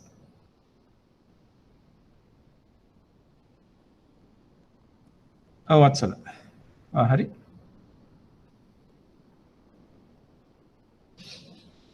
රයිට්. ඉතින් පළවෙනි පාරට විවාහ වෙන්නේ ප්‍රාථමික වෙළඳපොලේ. ඉතින් එහාට විවාහ වෙන්නේ ද්විතීක වෙළඳපොලේ. රයිට්. ඒ කියන්නේ කම්පැනියක් ගත්තොත් ඒගොල්ලෝ කොටස් නිකුත් කරනවා නම් මුලින්ම කොටස් නිකුත් කරන්නේ ප්‍රාථමික වෙළඳපොළට. ඉනිෂියල් පබ්ලික් ඔෆර් එකක්. රයිට්. IPO. ඊට පස්සේ ඒ කොටස් ට්‍රේඩ් වෙන්නේ සෙකන්ඩරි මාකට් එකේ. ද්විතීක වෙළඳපොලේ. දැන් අපි ගමු කම්පනීස් විතරක් නෙමෙයි සෙන්ට්‍රල් බැංක් එකනොත් මහ බැංකුවනොත් පුළුවන් මේ වගේ දේවල් කරන්න. ඒ කියන්නේ සෙන්ට්‍රල් බැංකින් එකෙන් පුළුවන් ඒගොල්ලන්ට ණය ගන්න අවශ්‍යතාවයක් තියෙනවා නම් ට්‍රෙෂරි බිල්ස් භාණ්ඩාගාර බිල්පත් නැත්නම් භාණ්ඩාගාර බැඳුම් කළ නිකුත් කරන්න. ඒගොල්ලෝ දැන් මුලින්ම මේවා නිකුත් කරන්නේ ප්‍රාථමික වෙළඳපොලේ. ප්‍රාථමික වෙළඳපොළ තමයි මුලින්ම නිකුත් කරන්නේ. දැන් ආයතනයක් සමහරවිට සෙන්ට්‍රල් බැංකුව වෙන්න පුළුවන් වෙන ආයතනයක් වෙන්න පුළුවන් කොටස් නිකුත් කරන. රයිට්. ආයතනයේ මුලින්ම මුදල් ලැබෙන්නේ ආයෝජකයන්ගේ මුදල් ලැබෙන්නේ මේ ප්‍රාථමික වෙළඳපොලේ. සෙකන්ඩරි ඒ කියන්නේ ද්විතීක වෙළඳපොලේදී ආයතනයට කවදාවත් මුදල් ලැබෙන්නේ නැහැ. රයිට්. ඒ කියන්නේ ඩිරෙක්ට් ඒගොල්ලන්ට මුදල් ලැබෙන්නේ නැහැ ද්විතීක වෙළඳපොලකදී. නමුත් අපි දැන් කියක හිටියේ මේ ප්‍රාථමික වෙළඳපොළ සහ ද්විතීයික වෙළඳපොළ පිළිබඳව. හරි ඉතින් සෙන්ට්‍රල් බැංකුව හෝ වෙන ආයතනයක් ප්‍රාථමික වෙළඳපොළෙන් ෆන්ඩ් රේසින් එක කරාට පස්සේ එතනින් එහාට ඒගොල්ලන්ගේ ඒ සුරකුම්පත් හුවමාරු වෙන්නේ ද්විතීයික වෙළඳපොළක.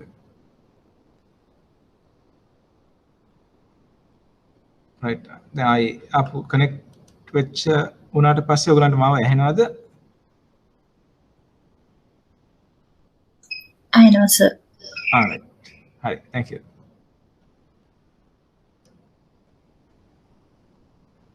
අවසරලත් වාණිජ්‍ය බැංකු විශේෂිත බැංකු ඒ කියන්නේ ශ්‍රී ලංකා සේවිංස් බැංක් වගේ බැංකු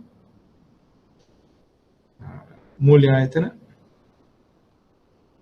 කල්බදු ආයතන ප්‍රාථමික අලෙවිකරුවන් හරි ප්‍රාථමික අලෙවිකරුවන් වලට ආවන් පස්සේ තමයි අපි මේක දැනගත්තේ. ඒ කියන්නේ ප්‍රයිමරි ඩීලර්ස්ලා. right දැන් මේ ප්‍රයිමරි ඩීලර්ස් ප්‍රාථමික අලෙවිකරුවන් කරන්නේ විශේෂයෙන් ඒගොල්ලෝ කරන්නේ සෙන්ට්‍රල් බැංකුවෙන් නිකුත් කරන බාණ්ඩාගාර බිල්පත් සහ බාණ්ඩාගාර බැඳුම් කර රජය වෙනුවෙන් නිකුත් කරන්නේ මේගොල්ලෝ. ඒ කියන්නේ රජය මුලින්ම සෙන්ට්‍රල් මහා බැංකුවේ මුලින්ම මේ බාණ්ඩාගාර බිල්පත් සහ බැඳුම් කර නිකුත් කරන්නේ ප්‍රාථමික අලෙවිකරුවන්ට. දැන් ඕගොල්ලන්ටයි මට්ටයි කෙලින්ම ගිහිල්ලා මහා බැංකුවේ මේක මෙයා මිලදී ගන්න බෑ. අපි කළ යුත්තේ ප්‍රාථමික අලෙවිකරුවක් හරහා. right විශ්‍රාමික අතදා සාධක අරමුදල් EPF එකයි ETF එකයි. රක්ෂණ සංස්ථාව රක්ෂණ සමාගම් ශ්‍රී ලංකා රක්ෂණ සංස්ථාවගේ රක්ෂණ සමාගම් ග්‍රාමීය බැංකු මේ සියලුම ආයතන මූල්‍ය පද්ධතිය සඳහා දායක වෙනවා. හැබැයි මේවා විතරක්මත් නෙමෙයි. හැම දෙයක්ම හැම කෙනෙක්ම right. පාරේ සිටින යාචකයන් පවා මූල්‍යමය දායකත්වය දරනවා. right. මොකද හේතුව ඒගොල්ලෝ යම් කිසි මුදලක් හම්බ කරනවා ඇති සමහරවිට අපිටත් වඩා හම්බ කරනවා ඇති ඒ සියලු දේවල් පාවිච්චි කරලා ඒගොල්ලෝ තම අවශ්‍යතාවයන් සපුරා ගන්න ඕනේ. අන්තර්ගත ආයතන කොටස් වල තරවකරුවන් බ්‍රෝකර්ස්ලා. right. දැන් අපි කොටස් වෙළඳපොළ ආයෝජනය කරන්න කොටස් වෙළඳපොලේ ආයෝජනය කරන්න අවශ්‍ය නම් අපි අනිවාර්යෙන් තරවකරුවක් කරහා යන්න ඕනේ. හරි ඒ තරවකරුවන් උයි මෙතන ප්‍රාථමික අලෙවිකරුවන් උයි කියන්නේ ಜಾති දෙකක්. right පටලව ගන්න එපා. කොටස් වෙළඳපොළ අපි කාටවත් කෙලින්ම ගිහිල්ලා ඉන්වෙස්ට් කරන්න බෑ. අපි අනිවාර්යෙන් තරවකරුවෙක් කරහා තමයි කරන්න ඕනේ. හරි ඉතින් දැන් ඒකේ තියෙන වාසි අවාසි දෙකම තියෙන අවාසි පැත්තක තියෙන්නේ දැන් අපි මොන හරි ගනුදෙනුවක් කරොත් ඒකට අදාළ තරවකරුවන්ගේ ගාස්තු අපි අනිවාර්යෙන් ගෙවන්න ඕනේ. අනිවාර්යෙන් තරවකරුවන්ගේ ගාස්තු රජයට සෙස් එකක් ඒ වගේ ගාස්තු ගොඩක් අපි ගෙවනවා. CACP එකක් SCCPs මේ සියලුම ගාස්තු ගෙවලා තමයි අපි කරන්නේ. ඒ කියන්නේ ට්‍රාන්සැක්ෂන් කොස්ට් එක ඉතාමත් තරමක් දුරට වැඩි කොටස් වෙළඳපොලේ ගනුදෙනු කරනකොට. හැබැයි අපි දැන් ගිහිල්ලා බැංකුවක FD එකක් දානවා නම් බැංකුවේ FD එකක් දානකොට ඒකේ ට්‍රාන්සැක්ෂන් කොස්ට් එක ඇත්තටම නැහැ. right මොකද FD එකක් දානකොට බැංකුවෙන් අපිට බ්‍රෝකරේජ් ගන්න නැහැ. මොකොත් එහෙම ගන්නෙ නැහැ නේ. එතකොට සුරකුම්පොළ අතරමැදියන් වෙළඳපොළ අතරමැදියන් intermediaries right research firms කියනවා. ඒකක බාර කියන්නේ unit trust අපිට ඕන නම් ගිහලා unit trust එකට ඉන්වෙස්ට් කරන්න පුළුවන්. දැන් unit trust වල ගොඩක් පිට ඉන්වෙස්ට් කරන්නේ professionals like doctors ලා pilots ලා engineers ඒ කියන්නේ තමන් සමහරට ව්‍යාපාරිකයෝ ඒ කියන්නේ ඒගොල්ලන්ට ඇත්තටම වෙලාවක් නැහැ. සමහරට ඒගොල්ලන්ට අත්දැකීමක් නැති වෙන්න පුළුවන්. වෙලාව හෝ අත්දැකීම හෝ දෙකම නැති වෙන්න පුළුවන්. තමන් ගාව තියෙන තමන් හම්බ කරගත්ත සල්ලි ආයෝජනය කරන්නේ කොහොමද කියන එක බලන්න. right එහෙම තත්ත්වයක් තියෙනවා නම් ඔයගලන්ට පුළුවන් ගිහිල්ලා ඒකක පාරයක ආයෝජනය කරන්න. ඒ කියන්නේ unit trust එකක. ඒකක භාරවල ආයෝජනය කරනකොට ඔයගොල්ලෝ ගන්න ඕනේ ඒකක තමයි මිලදී ගන්න. අපි කියමු රුපියල් 100ක් දීලා ඔයගොල්ලෝ කොහරි යුනිට් ට්‍රස්ට් එක ඒකකයක් මිලදී ගත්තා. දැන් ඒ ඒකකයේ වටිනාකම ඊළඟ මාසේ 102යි නම් ඔයගොල්ලෝ එක මාසයකදී රුපියල් 2ක ලාභයක් ලබනවා. එක මාසයකට. right? ඉතින් සමහර ඒකක භාර ඉන්වෙස්ට් කරන්නේ ආයෝජනය කරන්නේ සමහර විට කොටස් වල වෙන්න පුළුවන්. සමහර විට ඒගොල්ලෝ ගිහලා FDs වල වෙන්න පුළුවන්. right? නමුත් ඒගොල්ලන්ගේ ෆන්ඩ් එකේ වැලියු එක වෙනස් වෙන්නේ සමහර විට එකම විදිහට නෙමෙයි වෙන්න පුළුවන්. right? කියන්නේ හැම මාසෙම රුපියල් 2ක් වැඩි වෙනවා කියලා ගැරන්ටි එකක් නැහැ. සමහර රුපියල් 2ක් වෙන්න පුළුවන් ඊළඟ මාස රුපියලයි. සමහර මාසවල ඍණ වෙන්නත් පුළුවන්. හරි? හැබැයි මේකේ වඩාත්ම වැදගත් දේ ප්‍රයෝජනය තියෙන්නේ දැන් Tamanට අත්දැකීම් නැත්තම් දැනුමක් නැත්තම් ආයෝජනය කර කටයුතු සම්බන්ධව එහෙම නැත්නම් වෙලාවක් නැත්තම් ඔයගොල්ලන් පුළුවන් ඒකක භාරවල ආයෝජනය කරන්න. ඉතුරුම් සහ ණය සමුපකාර සමිති. ඉතුරුම් සහ ණය සමුපකාර සමිතිය දැන් සනස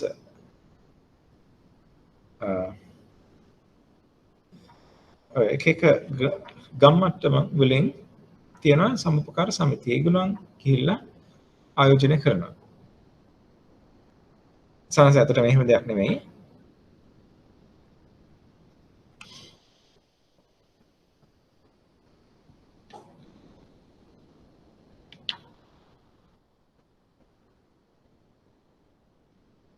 අන්තර්ගත වෙළඳපොළ වර්ග.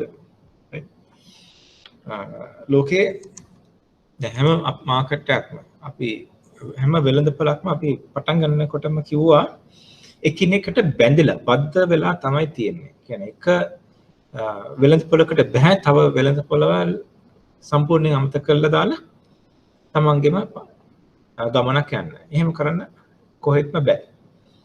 මොකද මේවා ඉතාමත්ම ප්‍රබල බන්ධන හදාගෙන තියෙන්නේ හැම එක වෙළඳපොළක් තව වෙළඳපොළක් එක්ක. ඒ වගේ තියෙන මොනවාද තියෙන වෙළඳපොළ වල ಜಾති. විදේශ විනිමය වෙළඳපොළක් තියෙන පුළුවන්. කියන්නේ විදේශ ඒ වෙළඳපොලේ ගනුදෙනු වෙන්නේ විදේශ විනිමය. right? දැන් ලංකාව ගත්තොත් අපේ ප්‍රධාන විදේශ විනිමය ඩිනොමිනේට් වෙන්නේ ඩොලර්ස් වලින්. right? අපේ ට්‍රේඩ් ඩෙෆිසිට් එකක් තියෙනවා ඩොලර් බිලියන 10ක විතර ගිය පාර තිබ්බා. මේ අවුරුදු දෙක අඩු වෙයි. ඉතින් අපිට තියෙනවා ඒ වගේම අපි ණය අරගෙන තියෙනවා ඩොලර් වලින් තියෙන බැඳුම් කර හරහා. right? sovereign bonds. හරහා අපි ණය අරගෙන තියෙනවා. ඒ sovereign bonds තියෙන්නේ ඩොලර්ස් වලින්. රුපියල් වලින් නෙමෙයි. ඊටසේ මුදල් වෙළඳපොළ වල තියෙන්න පුළුවන්. ඒ කියන්නේ money markets. දැන් අපි ගිහිල්ලා FD එකක් දැම්මොත් ඒක නිකන් money market instrument එකක් වගේ. එහෙම නැත්නම් අපි රීපෝ එකක් ගත්තොත් මේ ඉන්ස්ට්‍රුමන්ට්ස් ගැන ඕගලන්ට ඉස්සරහට හදාරන්න පුළුවන් වෙයි. එහෙම නැත්නම් තියෙන පුළුවන් ප්‍රාග්ධන වෙළඳපොළ වල තියෙන පුළුවන්. ප්‍රාග්ධන වෙළඳපොළ වල කියන්නේ කෙටි කාලීන මුදල් අවශ්‍යතාවයෙන් අපිට ගන්න පුළුවන් මුදල් වෙළඳපොළ හරහා. දිගු කාලීන මුදල් අවශ්‍යතාවය තියෙනවනම් ඒ ගොඩක් විට ප්‍රාග්ධන වෙළඳපොළ කරා තමයි කරන්න වෙන්නේ. right? මුදල් වෙළඳපොළ හරහා කරන්න ටිකක් අමාරුයි. හැබැයි තියෙන වෙළඳපොළ ಜಾති ටික මේ තුන විතරක් නෙමෙයි. ඕන තරම් වෙළඳපොළ ಜಾති තියෙනවා. අපිට අවශ්‍ය නම් අපි කියමු crude oil ගන්න, බොර තෙල් ගන්න. ඒක අපි commodities වලින් market එකෙන් ගන්න ඕනේ. නැත්තම් රත්තරන්. ඒකත් commodity market එකක තමයි ගන්න වෙන්නේ. ඒ වගේ ಜಾති වෙළඳපොළ වල තියෙනවා. යටිතල ව්‍යුහය ගත්තොත් ඒකේ තියෙන නීතිමය රාමුවක්. හැම මාකට් එකටම නීතිමය රාමුවක් අවශ්‍යයි. එහෙම නාමයක් නැතුව මාකට් එක ගවන් කරන්න අමාරුයි. ගවර්නන්ස් හරි දුර්වලයි. ඒ වගේම ගෙවීම් සහ පියවීම් පද්ධති තියෙන්නත් ඕනේ. කියන්නේ payments and settlements කියලා අපි කියන්නේ ගෙවීම් සහ පියවීම් පද්ධති. දැන් නීතිමය රාමුවක් නැත්තම් වෙන ආයෝජකයන් ඒ කියන්නේ විශේෂයෙන්ම විදේශීය ආයෝජකයන් ගෙන්වා ගන්න හරිම අමාරුයි. මොකද ඒගොල්ලන්ට බොහොම පැහැදිලි නීතිමය තත්ත්වය මොකක්ද කියලා අවබෝධයක් ගන්න පුළුවන්. දැන් ඒගොල්ලන් අපි කියමු ඇමරිකාවේ පුරවැසියෙක් ගිහිල්ලා අපි කියමු ටැන්සානියාවේ ඉන්වෙස්ට් කරනවා නම් හරි නැත්නම් ඇන්ගෝලා වල ඉන්වෙස්ට් කරනවා නම් දැන් ඇන්ගෝලා වල අපි කියමු මූල්‍යමය වෙළඳපොළවල් වල කිසිම නීතියක් නැහැ. right නැහැ කියලා අපි උපකල්පනය කරමු.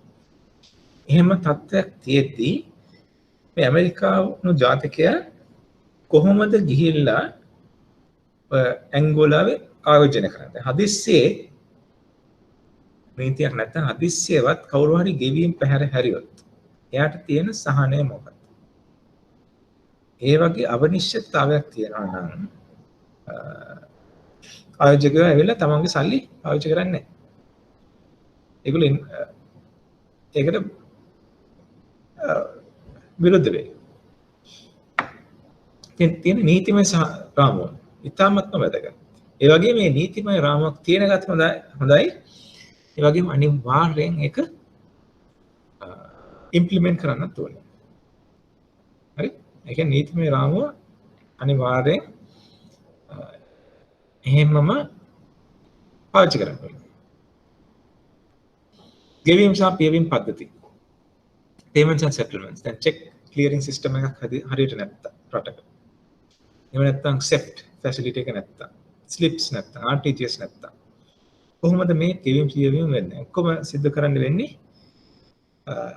කෑෂ් හරහා කෑෂ් මාර්කෙන්. right ඒක කෑෂ් වලින් කරනකොට කරන එක හරිම ඇත්තටම අමාරුයි කරන්න. right අපි දැක්කා ඉන්දියාවේ දැන් අවුරුදු 3-4කට කලින් demonetization කියලා වැඩපිළිවෙලක් ගෙනිච්චා. ඒ කියන්නේ ඒගොල්ලන්ගේ තිබිච්ච රුපියල් ඉන්දියානු රුපියල් 510 නෝට්ටු ඔක්කොම ඒගොල්ලෝ සිස්ටම් එකෙන් අයින් කරා. right ඒ කියන්නේ ඒගොල්ලන්ගේ සංසාර වෙච්ච මුදල් වලින් 75% විතර ඒගොල්ලෝ අපව ආර්ථික මේ සිස්ටම් එකෙන් එළියට ගත්තා. 75% විතර එළියට ගත්තා. right तो cash circulation එක අඩු වුණා එකෙන්. ඒගොල්ලෝ කරන්න හැදුවේ මේ payment system එකක් කරහා සියලු ගනුදෙනු කරගන්න.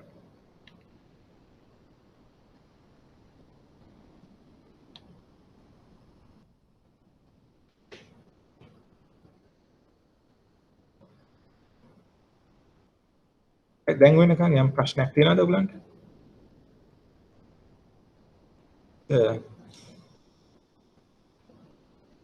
ප්‍රශ්නයක් තියෙනවා නම් දෙයක් අහන්න පුළුවන්.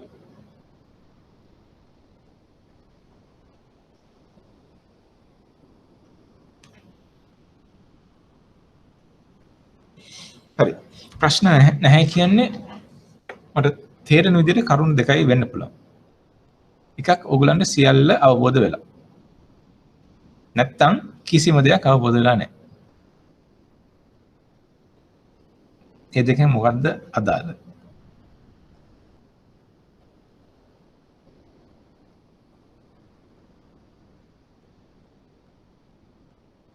Understood. Very good. Hari.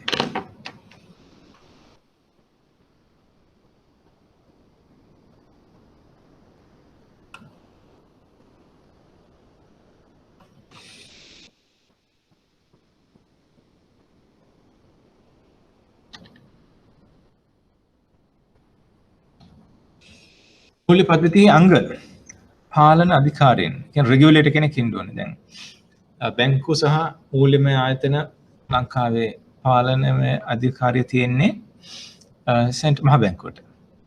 right. ඊට පස්සේ ලංකාවේ රක්ෂණ සංස්ථා සමාගම් වල පාලන අධිකාරිය තියෙන්නේ ඉන්ෂුරන්ස් බෝඩ් එකට. ඒ වගේම ටෙලිකොම් කම්පනීස් වල තියෙන්නේ IRCSL එකට.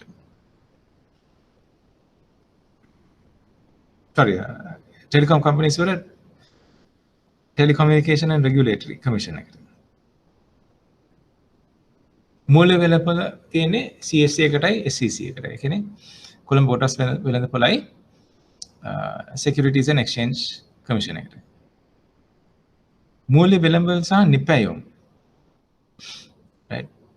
මූල්‍ය මෙවලම් සහ නිපැයුම්. මේ කියන්නේ අපිට පාවිච්චි කරන්න පුළුවන් මෙවලම් මොනවද? මූල්‍ය වෙළඳපොළ ඉන්වෙස්ට් කරද්දී සමහර විට ඒක බැඳුම් කරයක් වෙන්න පුළුවන්. නැත්නම් භාණ්ඩාගාර බිල නැත්නම් බිල්පතක් වෙන්න පුළුවන්. බිලක් වෙන්න පුළුවන්. එහෙම නැත්නම් කොටස් වෙන්න පුළුවන්. කොටස් වල තියෙන වර්ණීය කොටස්, සාමාන්‍ය කොටස් කියලා. ගෙවීම් සහ පියවීම් ව්‍යුහය. right. මේ කරුණු සියල්ලටම අවධානය ඇත්තටම යොමු කරන්න අවශ්‍යයි.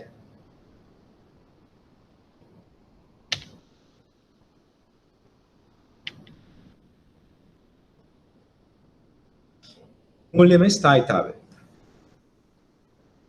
මූල්‍යමය ස්ථායීතාවය රඳා පවත්වාගෙන යා හැකි සැබෑ ආර්ථික සංවර්ධනයේ අංගයකි.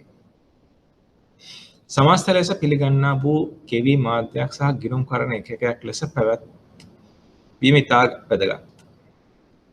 සෑම වසරකටම ප්‍රමාණවත් මිල ඉහළ යාම අවශ්‍ය නැත. නිෂ්පාදනය ගුණාත්මක භාවය වසරට 1.5% පමණ ඉහළ යා යුතුයි. right. කියන්නේ මේ ඔක්කොගෙම කියවෙන්නේ මූල්‍ය වෙළඳපොළ ඉතාමත් ස්ථායීව පවතින්න අවශ්‍යයි කියලා.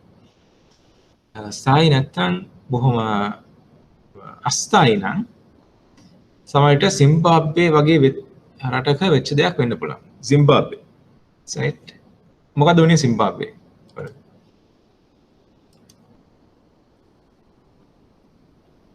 සිම්බාබ්වේ කියන රටේ මොකද්ද ඒගොල්ලන්ගේ ආර්ථිකයට උනේ? විශේෂ දෙයක් වුණා. අවුරුදු 5කට 6කට කලින්.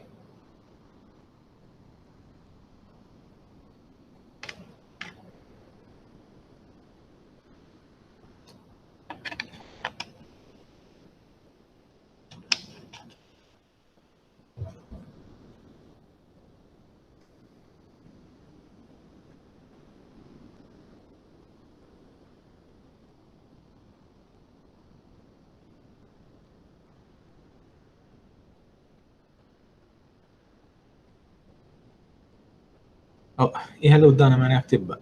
high inflation. හරි. ඔයගොල්ලන්ගේ උත්තර හරි. 200කට වැඩි ඒගොල්ලන්ගේ තියෙන ඉන්ෆ්ලේෂන් එක උද්දාමනය. 200. ඒ කියන්නේ සමානවට අද හවස් පාන්ගිරියක් ගත්තොත් හෙට ඒ වගේ දෙගුණයක් ගෙවන්න ඕනේ එම පාන්ගිරියම මිලදී ගන්න. එච්චර වැඩි ඒගොල්ලන්ගේ උද්දාමන වේගය. එතකොට මොකක්ද උනේ සිම්බාබ්වේ වල මූල්‍ය එක? සිම්බාබ්වේ මූල්‍ය එක මොකක්ද? ඒගොල්ලෝ මොකක්ද පාවිච්චි කරන කරන්සි?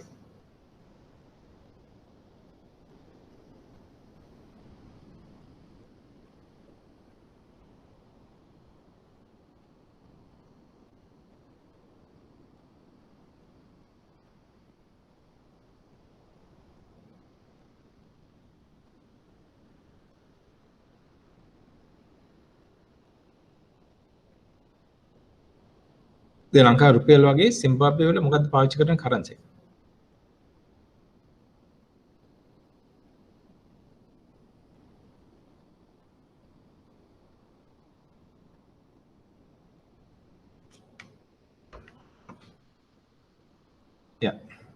සිම්බාබ්වේ ඩොලර්. හරි. සිම්බාබ්වේ ඩොලර්. මොකක්ද උනේ සිම්බාබ්වේ ඩොලර් එක? දැන් කීයද ඒකේ වටිනාකම? අන්තිමටම දැන් ඇත්තටම වෙලා තියෙන්නේ මේකයි. සිම්බාබ්වේ ඩොලර් එක දැන් පාවිච්චි කරන්නේ නැහැ. තවදුරටත් පාවිච්චි කරන්න බැරි තත්ත්වයක් ඇවිල්ලා තියෙනවා. හේතුව එක ඩොලර් එකක් සිම්බාබ්වේ ඩොලර්ස් වලින් කොච්චරද?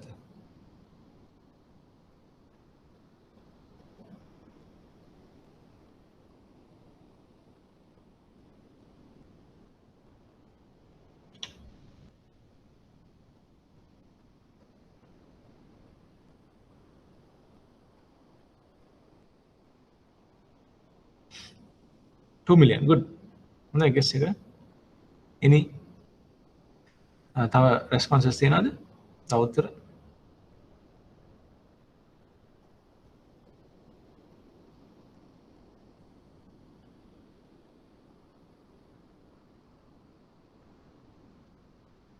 එක ඇමරිකන් ඩොලර් එකක් සිම්බාබ්වේ ඩොලර්ස් වලින් කොච්චරද?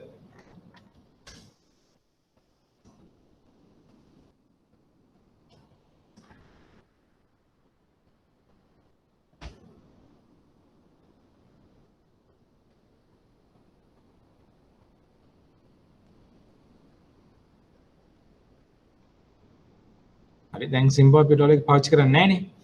නමුත් අන්තිම වතාවට පාවිච්චි කරද්දී එක US ඩොලර් එකක් Zimbabwe dollars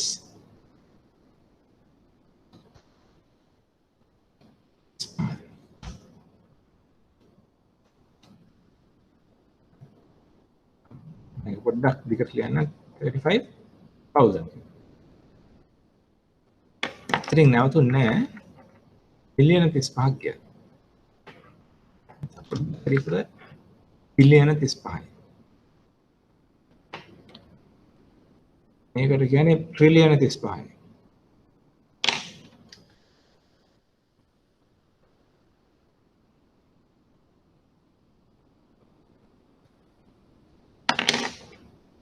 කීයද ඒක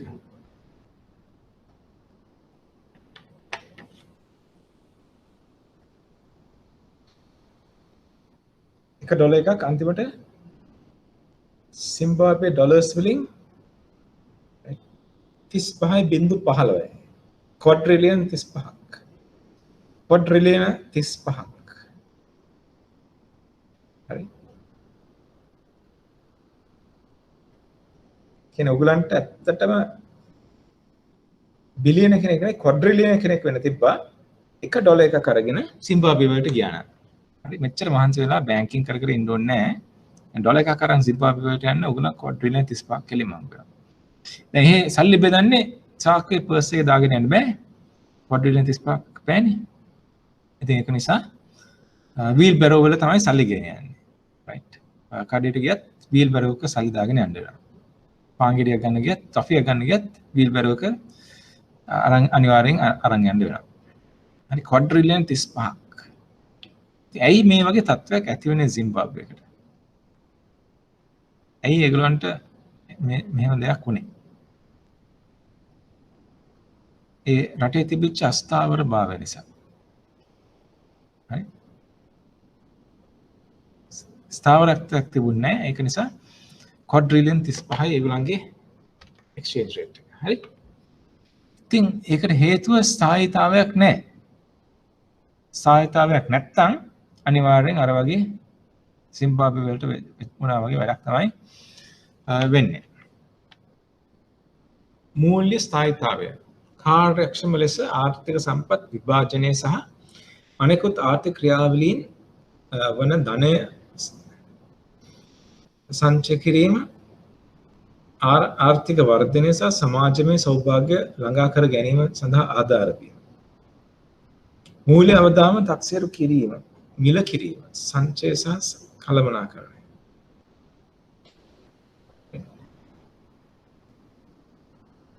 කියන අවදානම අපිට තක්සේරු කරගන්න අවශ්‍යයි. ඒක කරන්නේ කොහොමද කියලා ඔයගලන්ට අනාගතේ ඒ ගැන දැනුමක් ලබා දෙයි. බාහිර කම්පනයන් තුලින් හටගන්නා වූ අසමතුලිත භාවය ඇති විටක බෝධ ඉහත කාර්යයන් ස්පෑන් නිවැරදි කිරීමේ යාන්ත්‍රණය මගින් ඉටු කිරීම. කියන්නේ එක්ස්ටර්නල් ෂොක් එකක් තිබ්බොත් කොහොමද මේ සමතුලිත භාවය නැවත ඇති කරගන්නේ? හොඳම උදාහරණය අපි ළඟදී අත්විඳා COVID-19 තිබිච්ච කාලේ ලංකාවේ කොයිතරම් කම්පනීස් ඒකට මුහුණ දුන්නද? කී දෙනාද ඒකට හරියට හොඳට මුහුණ දුන්නේ? අපි දැක්ක ගොඩක් ආයතනවල ඒගොල්ලන්ගේ සේවකයන්ගේ පඩි කපලා දාලා එහෙම දේවල් කරා. රයිට්. මම පෞද්ගලිකට ඒ වගේ දේවල් අනුමත කරන්නේ නැහැ. හේතුව දැන් මේ ගොඩක් සේවකයන්ගේ පඩි කපපු කම්පනීස් ගොඩක් ඒවා අද ඊයේ පටන් ගත්ත ඒවා නෙමෙයි. රයිට්. ඒකේ විශේෂත්වය තියෙන අද ඊයේ පටන් ගත්ත ඒවා කොහොමද කරගෙන තමන්ගේ සේවකයන්ගේ පඩි නඩි ගෙවාගෙන ඒගොල්ලන්ව මැනේජ් කරගෙන ආවා. නමුත් අවුරුදු ගණන් ස්ථාවර වෙච්ච කම්පනීස් ගණනාවකින් අපි දැක්කා ඒගොල්ලෝ පබ්ලික්ලි අනවුන්ස් කරා ඒගොල්ලෝ සේවකයන්ගේ පඩි කපනවා කියලා. මේක හරි වෙන්න පුළුවන් වැරදි වෙන්න පුළුවන්. නමුත් ආයතනයක යම් කිසි අවනිශ්චිතතාවයක් ඇති වෙච්ච ගමන් ඒගොල්ලන්ගේ පොඩි පසුබෑමක් මාස 3-4ක පසුබෑමක් ඇති වුණොත් සමහරවිට අවුරුද්දක පසුබෑමක් වෙන්නත් පුළුවන්. මේ වගේ දෙයක් යටතේ. පළවෙනියෙන්ම ඒගොල්ලෝ ඒකේ අර කියන්නේ බරපැන පටවන්නේ තමන්ගේ සේවකයන්ට නම් ඒ ආයතනය ඇත්තටම කරන්නේ හරි දෙයක් කියලා මම අනුමත කරන්නේ නැහැ. මොකද මේ ආයතන අවුරුදු ගණනාවක් තිස්සේ සංචිත රැස් කරගෙන ඇවිල්ලා මාස 3ක අවුරුද්දක පසුබෑමක් නිසා එකපාරටම තමන්ගේ සේවකයන්ගේ පඩි කපන්න තරම් අර සංවේදී භාවය නැතිව කරගෙන තියෙන්නේ. කියන්නේ සේවකයන්ට මොන වුණත් කමන්නේ ආයතනයේ සංචිත නිශ්චිතව පවතිනවා. ඒක හරි නෑ කියලා මට හිතෙනවා. අනිත් අතට බැලුවොත් දැන් ආයතනයේ යම් පසුබෑමක් තියෙනවා නම් ඒ ආයතනයේ ඉදිරියට ගමන් කරන්න ඕනේ. රයිට්. මොකද පසුතැවි පසුගාමීව ඉන්න එක ආයතනයකට කිසිම තේරුමක් නැති වැඩක්. මේගොල්ලෝ ඉදිරියට ගමන් කරනවා නම් දැන් ආයතනයක් ඔටෝමැටිකලි ඉදිරියට ගමන් කරන්නේ නැහනේ. අපි ටෙස්ලා වගේ එකක් ගත්තොත් ඒකට ඉන්න ඕනේ එක්කෙනෙක් ඉන්න ඕනේ මේ ඊලොන් මස්ක් වගේ එක්කෙනෙක් ඉන්න ඕනේ. නමුත් ඒක ඇත්තටම ඩ්‍රයිව් කරන්නේ ඒ වගේම දක්ෂ මිනිස්සු ගොඩක් ඉන්න ඕනේ. ඒ කියන්නේ ආයතනයේ සේවකයෝ ඉන්න ඕනේ. ඉතින් මේ ආයතනයේ සේවකයෝ තමයි මේ කම්පැනි මේ ආයතනය ඉස්සරහට ගෙනියන්නේ. රයිට්. කොරෝනා නිසා පසුබාමී වෙච්ච ආයතන ඉස්සරහට අරන් යා යුත්තේ අර සේවකයාම තමයි. ඉතින් ඒ සේවකයාව දිරිගන්වන මිසක් ඒ වගේ කට්ටියගේ පඩි ඔක්කොම කපලා ආයතන වලට එකෙන් සතුට විය යුතු නැහැ. සතුට වෙනව නෙවෙයි. නමුත් ඇත්තටම පොඩි පසුබෑමකින් පළවෙනිම පීඩාවෙන් විඳිය යුත්තේ සේවකයෝ නෙවෙයි. right. මොකද ආයතන ඒ සංචිත රැස් කරගෙන ඔය වගේ කාලයක් සඳහා ලෑස්ති වෙලා තිබිය යුතුයි අනිවාර්යයෙන්. ඒක නිසා තමයි බාහිර කම්පනයක් තුලින් හටගන්නා වූ අසමතුලිත භාවය නිසා තමයි මේගොල්ලෝ තමන්ගේ තමන්ගේම සේවකයන්ගේ පඩි එකපාරටම අඩු කරන්නේ. ඒ බාහිර කම්පන වලින්, ඒ කියන්නේ COVID-19 වගේ ඇතිවෙච්ච කම්පන වලින් හටගන්න අසන්තුලිත භාවය. right. ඒ වගේම අවිනිශ්චිත භාවය.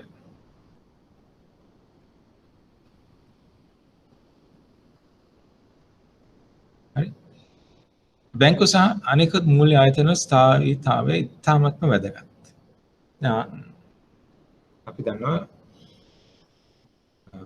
පහුගිය අවුරුද්දේ ලංකාවේ තිබිච්ච සමහර මූල්‍ය ආයතන වැහිලා ගියා. ඉතින් බැංකුවක් හදිසියවත් වැහුණා නම් right. ලංකාවේ නා අවුරුදු ගානකින් බැංකුවක් වැහිලා නැහැ. හැබැයි හදිසියවත් බැංකුවක් වෙහිගෙන එනවා නම් ඒක රටට තාමත්ම බරපතල ප්‍රශ්නයක්. හේතුව එක බැංකුවක් වැහුණොත් රටේ එකක් සාමාන්‍ය ජනතාවට බැංකු පද්ධතිය ගැන තියෙන විශ්වාසය කෙලින්ම බිඳ වැටෙනවා. ඒගොල්ලෝ බැංකු පද්ධතිය විශ්වාස කරන එකක් නෑ ඊට පස්සේ. ඒ වගේම තමයි බාහිර ආයෝජකයෝ විදේශීය ආයෝජකයෝ වැඩිපුරම ඇවිල්ලා ලංකාවේ ඉන්වෙස්ට් කරලා තියෙන බැංකු ක්ෂේත්‍රය. ලංකාවේ ඉතාමත්ම ශීඝ්‍රම ආර්ථික වර්ධනය තියෙන්නේ මූල්‍ය ක්ෂේත්‍රයේ. ඉතින් හදිස්සියවත් බැංකුවක් වැටුණොත් එහා ආශ්‍රිතව බැඳලා තියෙන සියලුම දේවල් එකපාරටම බිඳ වැටෙනවා.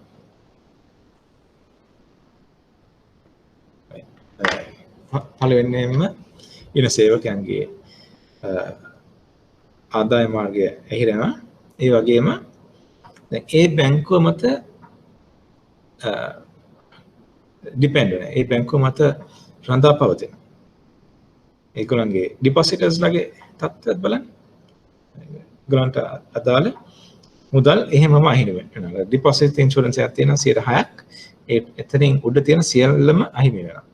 අපි දැක්ක පහුගිය දවස්වල සමහර මූල්‍ය ආයතන වල ඒ වගේ දේවල් වෙනවා. නමුත් මේක බැංකුවක වුණොත් තත්ත්වය ඉතාමත් දරුණුයි. මොකද බැංකුව තමයි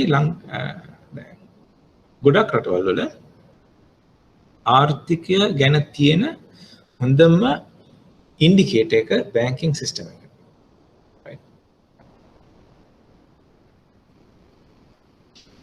ඒක නිසා මූල්‍ය අවදාන තක්සේරු කිරීම සහ මිල කිරීම ඒ වගේම කළමනාකරණය කිරීම ඉතාමත්ම වැදගත්. මූල්‍ය අවදානම තක්සේරු කිරීම අවශ්‍යයි. දැන් ඕගොල්ලෝ දැනගන්න ඕනේ අපි කියමු COVID-19 තත්ත්වය නිසා ඒගොල්ලන්ගේ ආදායම ඔයගොල්ලන්ගේ ආයතනවල ආදායම කොච්චරක් අඩු වෙන්න පුළුවන්ද? දැන් බැංකුවක් නම් NPLs කොච්චර වෙනස් වෙලා තියෙනවද ඒක නිසා? හරි. දැන් මේ දවස්වල මොරටෝරියම් එකක් යනවා ඒක එක්ස්ටෙන්ඩ් කරා. ඉතින් ඒ මොරටෝරියම් එක නිසා කොයිතරම් සහනයක් මිනිසුන්ට ලැබලා තියෙනවද?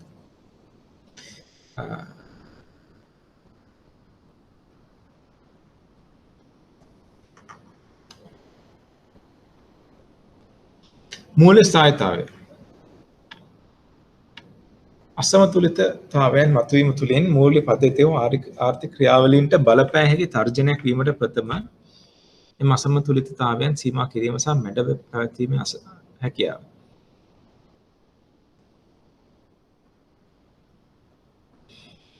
ඒ කියන්නේ උදාහරණයක් වශයෙන් කොරෝනා තත්ත්වය යටතේ දැන් මෙහි තියෙන ආර්ථික බලපෑම මේ ඍණ පැත්ත පුළුවන් තරම් දුරට අඩු කරගන්න තමයි අවශ්‍ය. ඒක නිසා තමයි සෙන්ට්‍රල් බැංක් ගිහිල්ලා බැංක් සුපර්විෂන් ඩිපාර්ට්මන්ට් එකෙන් බැංකුව වලට ගිහිල්ලා ඒගොල්ලන්ගේ තත්ත්වය හොයලා බලන්නේ. මූල්‍ය සාහිත්‍යය තුළින් තැන්පත් කරවන්නට සහ ආයෝජකයන්ට සුදුසු වාතාවරණයක් නිර්මාණය වේ. හරි? දැන් තැන්පත් කරුවොත් ආයෝජකයොත් සල්ලි යොදවන්නේ මූල්‍යමය තත්ත්වය අස්ථාවර නම්. හරි. බැංකු පද්ධතියේ ස්ථායීතාවය අභ්‍යන්තර සහ බාහිර කම්පනයන්ට යටත් නොවීම හා ඔරොත්තු දීමේ හැකියාව.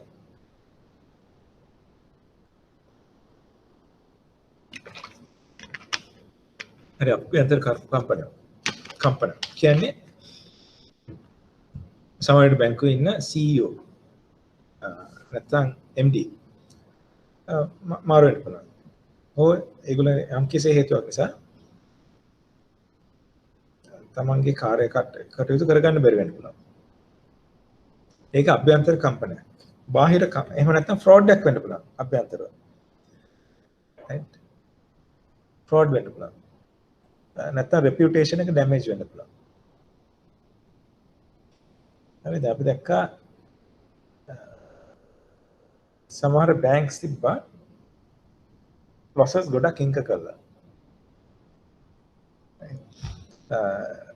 කියන්නේ පාඩු ගොඩක් විඳලා තියෙනවා තමන්ගේ සමහර සේවකයෝ හින්දා.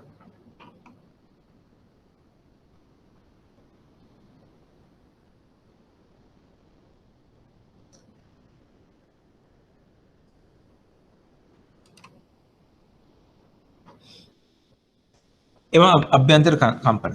අභ්‍යන්තරව ඇති වෙන කම්පන. සේවකයෝ තමන්ගේ බැංකුවල රවට්ටලා ඒ වගේ වැඩ කරන්න පුළුවන්. වෙලා තියෙනවා. ඉතින් ඒ වගේ අභ්‍යන්තර කම්පනයක් ඇති වුණොත් බැංකුවකට මේක දරා ගන්න පුළුවන්. සමහර බැංකුවලට බෑ. කදිම උදාහරණය නික් ලීසන් කියලා ඉස්සර ට්‍රේඩර් කෙනෙක් හිටියා බැරින්ග්ස් බැංක් වල. රයිට්. දැන් ඒ බැංකුවට නෑ. නික් ලීසන් නිසා තමයි වැහුනේ. ඉතින් ඔහු කරපු වංචාව නිසා ඒ බැංකුව වැහුණා. ඉතින් අභ්‍යන්තර තර්ජනයක මිනිස්සෙක්ට පුළුවන් නම් බැංකුවක් වටන්න.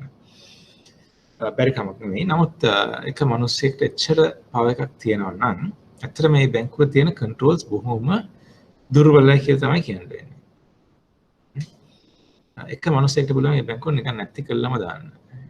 කවදාත් විය යුතු දෙයක් නෙමෙයි. නමුත් එහෙම වෙලා තියෙනවා.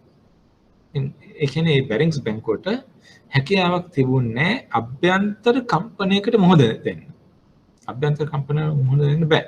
ඒ අභ්‍යන්තර කම්පනයකට මොහොත දෙන්න බැරි නම් ඒකට කොහෙත්ම බෑ බාහිර කම්පනයකට මොහොත දෙන්න. බාහිර කම්පන මේ COVID-19 තත්ත්වය. බාහිර කම්පනයක්. අපි කලින් සාකච්ඡා කරා වගේ මේකත් අර වෛද්‍ය විද්‍යාත්මක ගැටලුවක්, උග්‍ර වෛද්‍ය විද්‍යාත්මක ගැටලුවක්, දැන් උග්‍ර ආර්ථිකමය ගැටලුවක් බවට පත් වෙලා තියෙන මුළු ලෝකෙටම.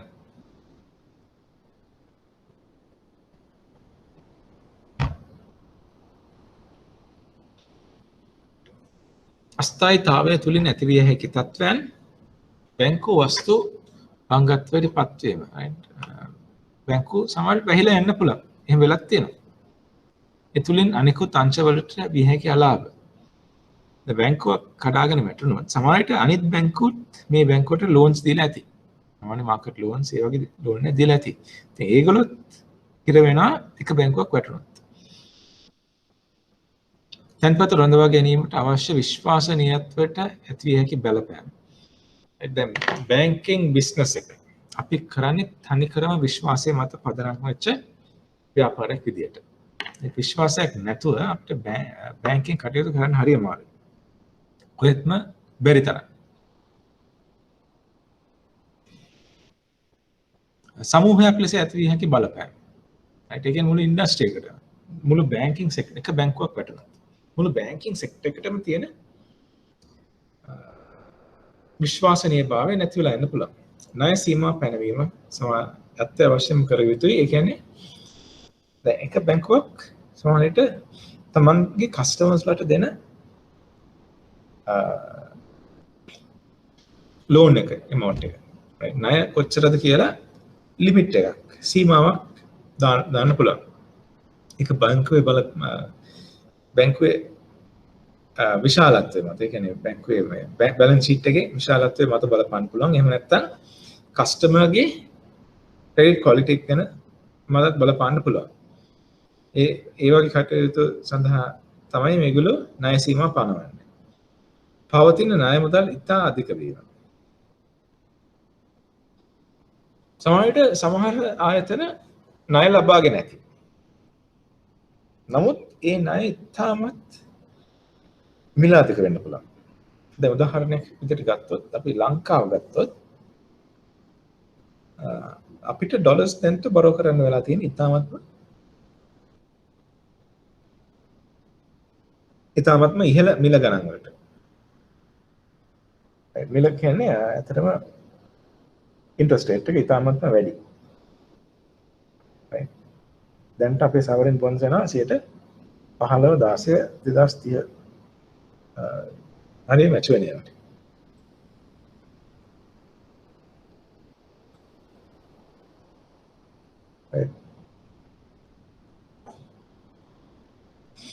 එතකොට 15ක අපිට ඩොලර්ස් වල ඉන්ට්‍රස්ට් ගෙවන්න පුළුවන්ද බැරිද? ලංකාව වගේ රටක ඇත්තටම ඕනෙම රටකට 15 ගානේ ඩොලර්ස් වලට ඉන්ට්‍රස්ට් ගෙවන්න හරි අමාරුයි. ඉතාමත්ම අමාරුයි. ඉතින් මේක ඇත්තටම සස්ටේනබල් නැහැ. ඉතින් ඒකින්ද දැන් අපි කරන වැඩේත් හරි අපි ෆොරෙන් වලින් බරෝ කරන එක අඩු කරලා පුළුවන් තරම් ඉම්පෝර්ට්ස් අඩු කරලා රට ඇතුලේ තියෙන සංචිතයට එක මෙහෙම නවත්වාගෙන ආ යුතුයි. රයිට් ආ කියන ආර්ථිකය නැවතත් යථා තත්ත්වයට පත් වෙනකන්.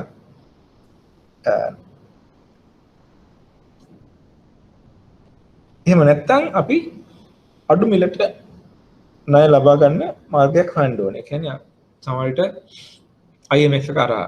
නමුත් IMF එක කරා අපිට අඩු මිලකට ලැබුණාට ඒගොල්ලන්ගේ ගොඩක් terms and conditions අන්තර්ගතයි.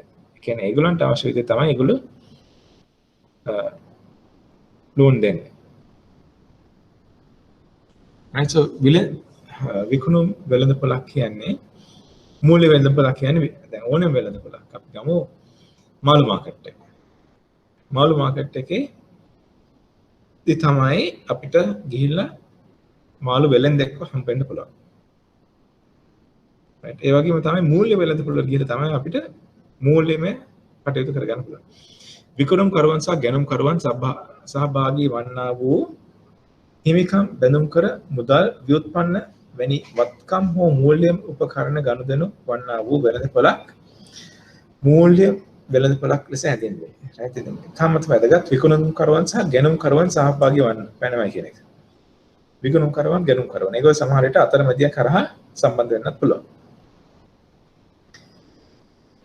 හිමිකම් බැඳුම් කර මූල්‍ය මුදල් ව්‍යුත්පන්න. right ව්‍යුත්පන්න කියන එකේ අදහස ඩෙරිවටිව්ස් කියන එක ඔයගලන්ට ඉස්සරහට දැනගන්න ලැබෙයි. ඒ කියන්නේ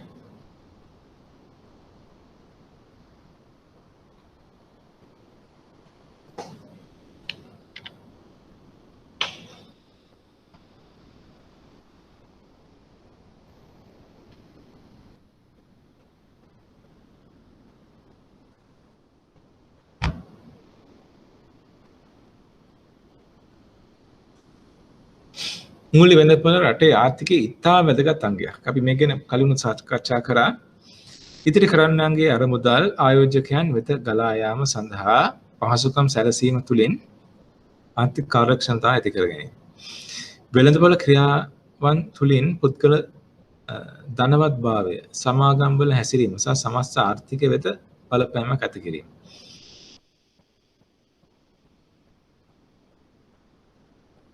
right ඒ කියන්නේ දැන් අපේ wealth distribution එක ලංකාව විතරක් නෙමෙයි හැම රටකම වගේ wealth distribution එක බොහෝම සීමිතයි. හැමෝටම එකම විදිහට wealth එක distribute වෙන්නේ නැහැ. මොනෑම හෝ හේතුවක් නිසා ඒක එහෙම නොවෙන්න පුළුවන්.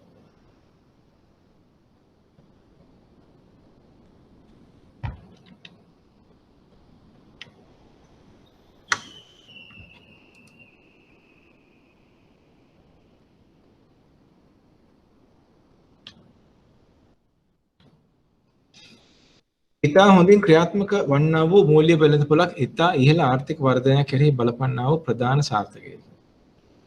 ආර්ථික වර්ධන වේගය වැඩි කරගන්න නම් මූල්‍ය වෙළඳපොළ ඉතාමත් කාර්යක්ෂම විදිහට මෙහෙය යුතුයි.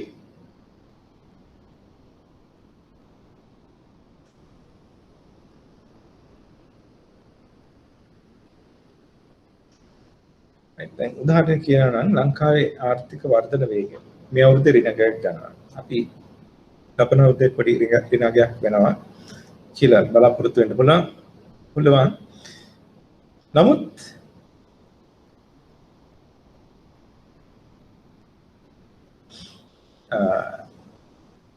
ඉතාමත්ම වැදගත් දේ තමයි මේ මූල්‍ය වෙළඳපොළ කාර්යක්ෂම කටයුතු කිරීම. ඒ කියන්නේ සමහර විට අපි කියමු බැංකුවට ගිහිල්ලා අපිට ණය පහසුකම් ලබා ගන්න මාස 4ක් යනවා. නැත්නම් මාස 6ක් යනවා. එහෙම වුණොත් අපේ වර්ධන වේගය ඉතාමත්ම අඩු වෙන්න පුළුවන්. මොකද කවුරුත් ඇවිල්ලා මාස 6ක් බලන් ඉන්නේ ඊළඟ ලෝන් එක ගන්නකම්. ආර්ථික කාර්යක්ෂමතාව සෑම සම්පත්තක් උපරිම ලෙස යොදා ගැනීමෙන් සහ අපතේ යාම අවම කරලීම තුළින් ආර්ථික කාර්යක්ෂමතාව ලබා ගත හැකිය.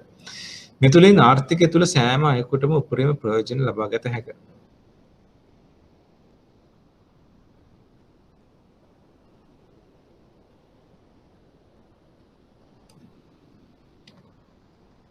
මූල්‍ය වෙළඳපොළ කාර්යභාරය.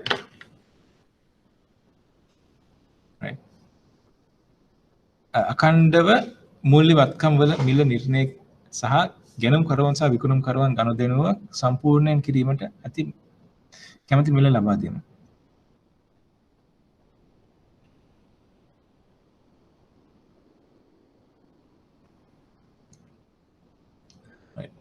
කියන්නේ price continuity කියලා තමයි මේකට කියන්නේ. දැන් අපි අද price එකක් දෙනවා. අපි කියමු අපි ගාව තියෙන වාහනේ විකුණ ගන්න අපි අද price එකක් දෙනවා. හරි අපි කියමු ඒක ලක්ෂ 10කට විකුණන්න අපි කැමතියි.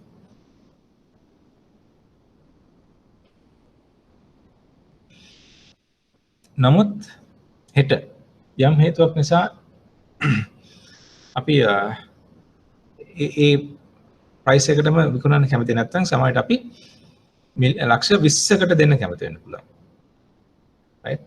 එතකොට අපි දැන් ඕක ගන්න කෙනා ඇත්තටම දන්නේ එයාගේ cost එක ගන්න මොහොත වෙනකන් කීයක් වේද කියලා එයාට හිතා ගන්න බෑ. ඒ කියන්නේ market එක අඛණ්ඩව පවතින්නේ නැහැ එහෙම වුණොත්. right? රජය සහ ආයතනික අංශයේ සවිමත් මූල්‍ය විනයක් පවත්වාගෙන යාමට අනුබල දෙන්න. දැන් සියලුම ආයතන රජය සහ පෞද්ගලික සියලුම ආයතනවල සියලු වියදම් බොහොම සූක්ෂම අන්දමින් පාලනය කරගෙන තමයි ඉදිරියට යන්න. ඒ මූල්‍යමය විනයක් තියෙනවා.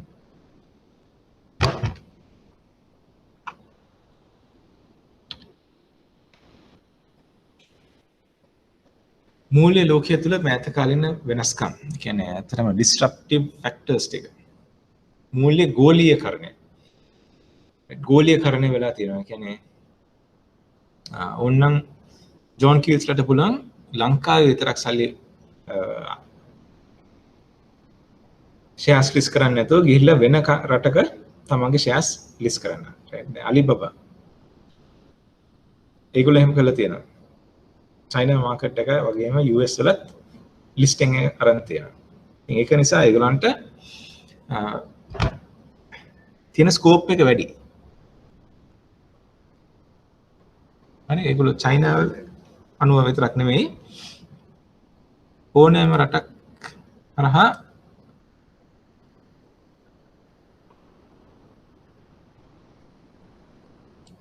ආයෝජන කටයුතු කරගන්න පුළුවන්.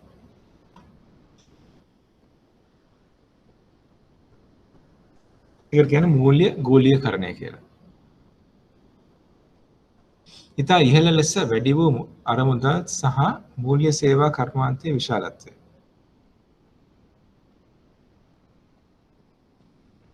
හරි ඒ කියන්නේ මූල්‍ය සේවා සපයීම ඉතාමත්ම විශාලව ව්‍යාප්ත වුණා.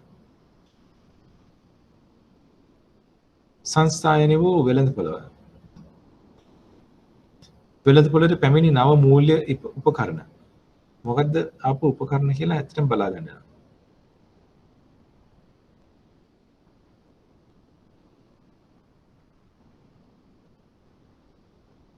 නව තාක්ෂණ යොදා ගැනීම. right ඒ කියන්නේ PayPal වගේ සංකල්ප. SEFT අපි දකිනවා දැන් ඒක එන්න ප්‍රචලිත වෙගෙන යනවා. විශේෂයෙන් මේ කොවිඩ් කාලයේ තමයි අලුත් payment systems දාගෙන හොඳම කාලේ. මිනිස්සු එක එක තැන් වලට යන්නත් බයයි. ගෙදර ඉඳලා තමන්ගේ online banking system එක හරහා සල්ලි transfer කරගන්න පුළුවන්.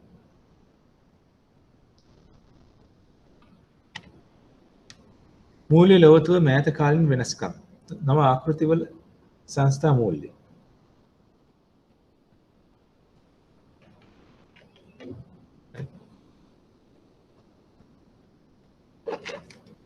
can state owned enterprises reform කරන එක.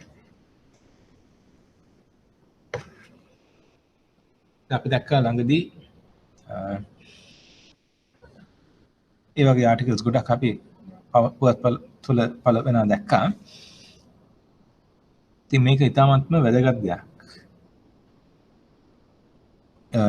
මූල්‍ය අංශවලට අදාළ නීති රීති ලිහිල් කිරීම. නීති රීති ලිහිල් කරනවා කියන්නේ සමහරවිට palm oil industry එක ආරක්ෂා කරගන්න.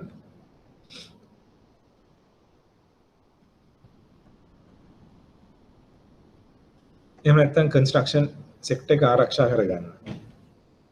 සමහරවිට අපි දකිනවා රජය විසින් තාමත් වැදගත් තීරණ ගොඩක් ගන්නවා. ඒ කියන්නේ construction sector එක දියුණු කරන්න නම් ඒගොල්ලෝ සමහරවිට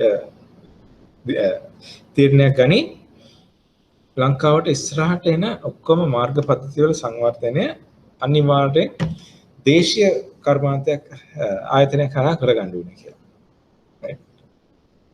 එතකොට අපිට පෝට් සිටි එක සංවර්ධනය කටයුතු සඳහා සමහරවිට ඒ වගේ දේවල් වෙන්නත් පුළුවන්. right? එතකොට ඒක සඳහා විශේෂඥ දැනුම ලබා ගන්න එක දේශීය ආයතන වල ඉතාමත් වැදගත්. එතකොට මේ වගේ දෙයක් ආපු ගමන් ඒගොල්ලන්ට පුළුවන් ටක් ගාලා වැඩි ලොන්ච් කරන්න.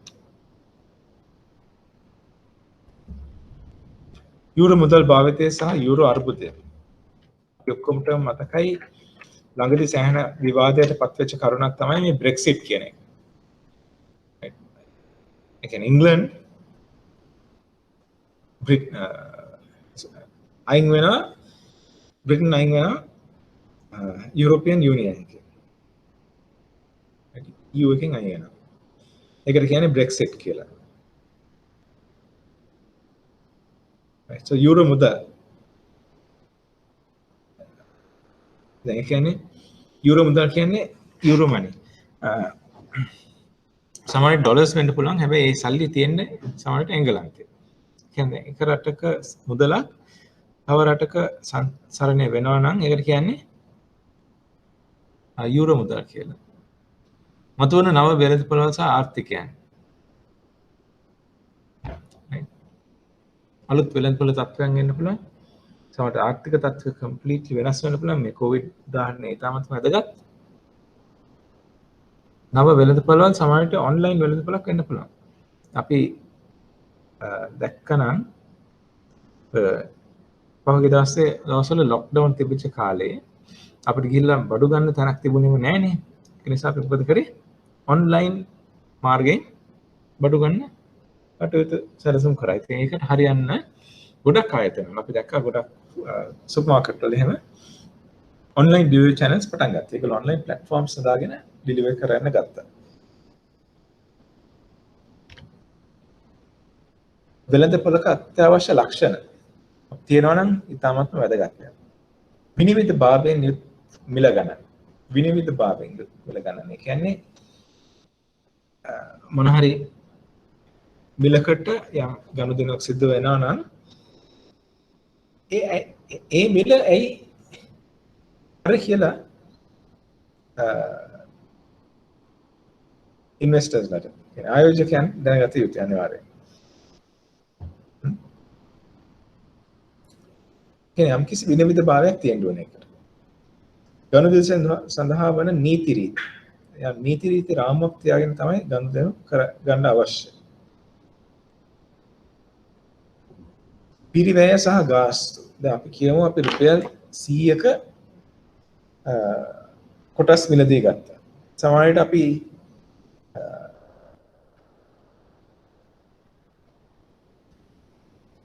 ඇත්තටම ප්‍රොෆිට් එකක් කරන්න නම් රුපියල් 100කට ගත්ත එකක් විකුණන්න වෙයි රුපියල් 225කට විතර. හරි? හේතුව transaction cost කියන එක. ගාස්තු.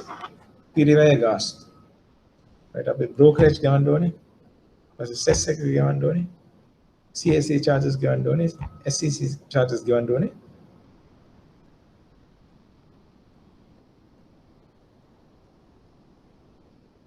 පිරිවැය සහ ගාස්තු transaction cost. ඉතින් ඇත්තට මූල්‍ය වෙළඳපොළ සාර්ථක වෙන්න නම් මේ transaction cost එක ඉතාමත් පුළුවන් තරම් අඩු වෙන්න ඕනේ.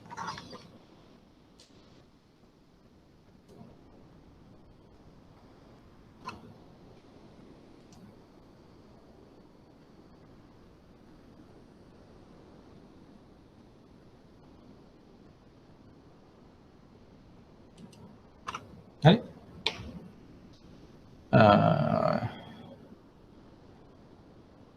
දැන් උදාහරණයකට අපි රුපියල් 100ක කොටස් මිලදී ගත්තොත් ඒකෙන් ලාභ ලබන්න නම් ඒ කොටස රුපියල් 102යි 725ක් 730ක් විතර වෙනකන් වගේ වැඩි වෙන්න ඕනේ. කියන්නේ 102.5ක විතර පිරිවැය ගාස්තු අනිවාර්යෙන් ගෙවන්න වෙනවා.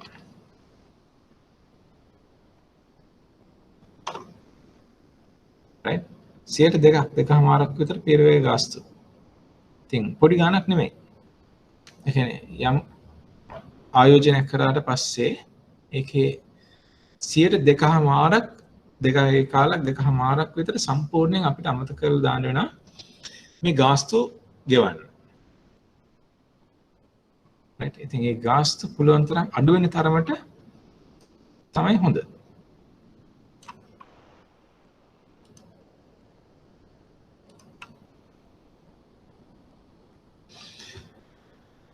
වෙළඳපොළ බලවේගයන් සහ ඇතුළෙන් මිල ගණන් තීරණය වීම. වෙළඳපොළ බලවේගයන් කියන්නේ demand and supply. දැන් අපි පහ වසර විතර ඉන්නකොට අපිට ආර්ථික විද්‍යාව කරද්දී demand and supply කියන එක තමයි අපි හදාරුවේ මිල ගණන් තීරණය කරන්න මූලිකම සාධකය කියලා. demand and supply. demand එක වැඩි වෙනකොට මිල වැඩි වෙනවා, supply එක වැඩි වෙනකොට මිල අඩු වෙනවා. හරි? ඔයගොල්ලන්ට ඒක මතක ඇති. ඉතින් demand and supply අනුව තමයි මාකට් එකේ කොටස් හෝ බැලුම් කරවල මිල ගණන් උච්චාවචනය වෙන්නේ.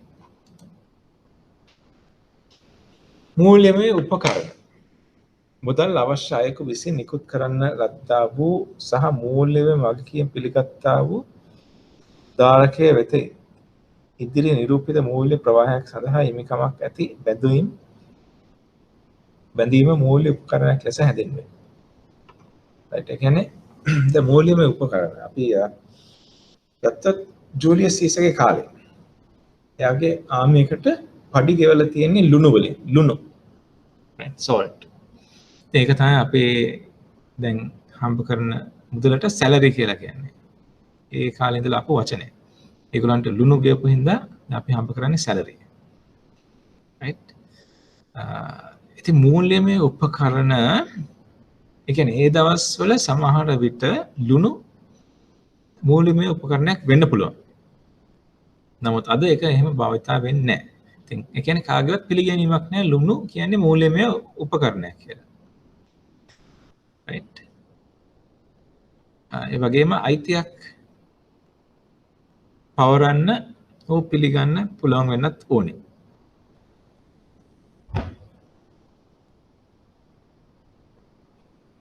මූල්‍යමය උපකරණ වලට.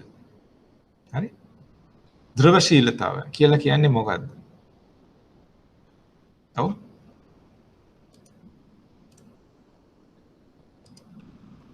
ද්‍රවශීලතාවය.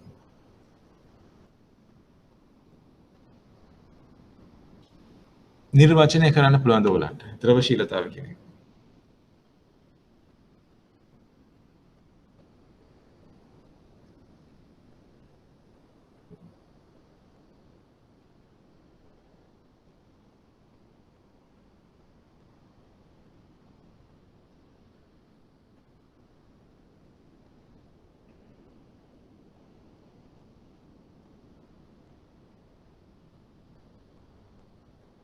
ද්‍රවශීලතාව නිර්වචනය කරන්න.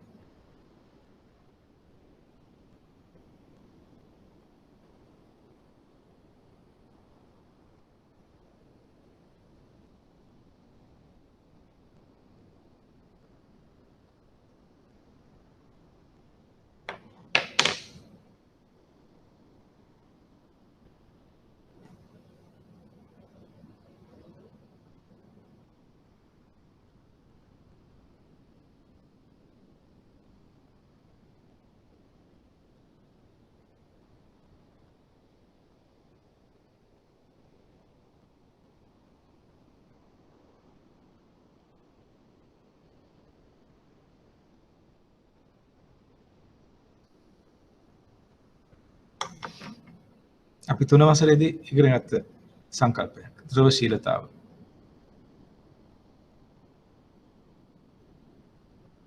දැන් කියන්නේ අපි ගත්තොත් අවිවාහක පුද්ගලයෙක්. අවිවාහකයෙක් නම් ඔහුගේ ද්‍රවශීලතාව ඉතා වැඩි. හැබැයි යම් දවසක ඔහු විවාහයට පත් වුණාන් පස්සේ ඔහුගේ ද්‍රවශීලතාව විවාහකයෙකුගේ ද්‍රවශීලතාවය අවිවාහක පුද්ගලයෙකුගේ ද්‍රවශීලතාවයට වඩා අනිවාර්යෙන් වැඩි. හරි? ඒක තමයි ද්‍රවශීලතාවය කියන්නේ. කොච්චර ඉක්මනට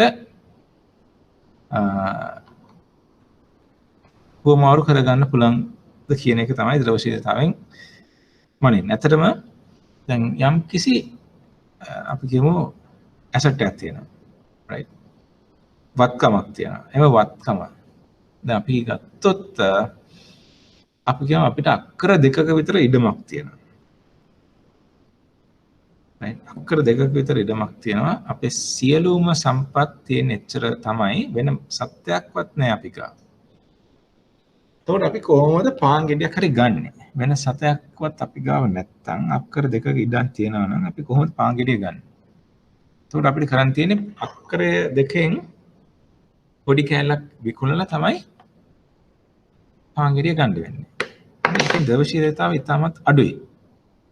නමුත් අපි ගාව රුපියල් 100ක් තියෙනවා නම් අපිට පුළුවන් ඒක අසුරු සැනක් ගහන නිමේෂයකින් පාංගිරිය බවට පත් කරන්න. ඒ කියන්නේ මුදල් වල ද්‍රවශීලතාවය වැඩි. නමුත් ඉඩමක තියෙන ද්‍රවශීලතාවය ඉතා අඩුයි. හරි ඒක තමයි ද්‍රවශීලතාව කියන්නේ. කියන්නේ කොච්චර ඉක්මනට වෙන වත්කමක් බවට පත් කරගන්න පුළුවන්ද කියන එක තමයි ද්‍රවශීලතාවයෙන් මනින්නේ.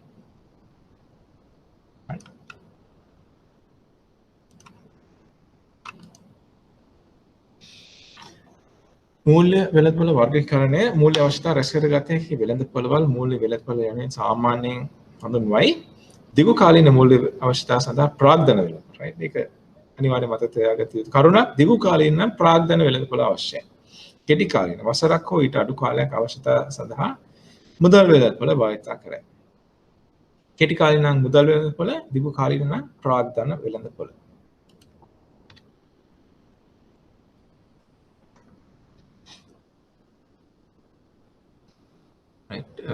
මූල්‍ය වෙළඳපොළ වර්ගීකරණය සඳහා පාවිච්චි කරන්න පුළුවන් අනිත්කුත් දේවල් තමයි මෙතන තියෙන්නේ. වත්කම් වර්ගයේ මත වෙනස් වෙන්න පුළුවන්. වත්කමේ කල්පරීම මත වෙනස් වෙන්න පුළුවන්. වත්කමේ නිකුත් කිරීම මත වෙනස් වෙන ආයතනික ව්‍යුහය මත, පියවුම් ක්‍රමවේදය මත. right කියන්නේ debt නැත්නම් equity instruments වෙන්න පුළුවන්. ණය උපකරණ හෝ හිමිකම් උපකරණ මුදල් වෙළඳපොළ ප්‍රාග්ධන වෙළඳපොළ ප්‍රාථමික හෝ ද්විතීයික වෙළඳපොළ කවුල මතින් වෙන්දේසීය ක්‍රමය සහ හුවමාරු සහ තැරක. ඒ කියන්නේ වින්ඩෝ එකක් කරහාද නැත්නම් බ්‍රෝකන් එකක් කරහාද එතෙන් ඉදිරි අනාගත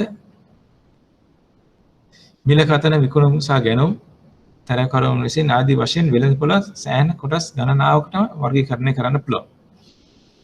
සහභාගී වන්නන් තරවකරුවන් බ්‍රෝකර්ස්ලා වෙළඳපොළ මාපකයන් රෙගියුලේටර්ස්ලා පරස්පර කරුවන් right ඒ කියන්නේ කෙනෙක් ගන්නවා අනිත් කෙනා විකුණනවා. ඉදිරි රැකීමේ යෙදෙන්නන් හෙජර්ස්ලා සම්ප්‍රේෂකයන් රිස්ක් එක මාරු කරන අය හුව මාරු කරන අය පියවුම් කරවන මධ්‍යම තැන්පත් පද්ධති.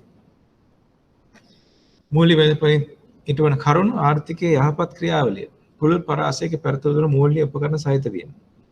right ආර්ථිකය නිසි ආකාරයෙන් ක්‍රියාත්මක වෙන්නේ මූල්‍ය වෙළඳපොළ හොඳයි නම්.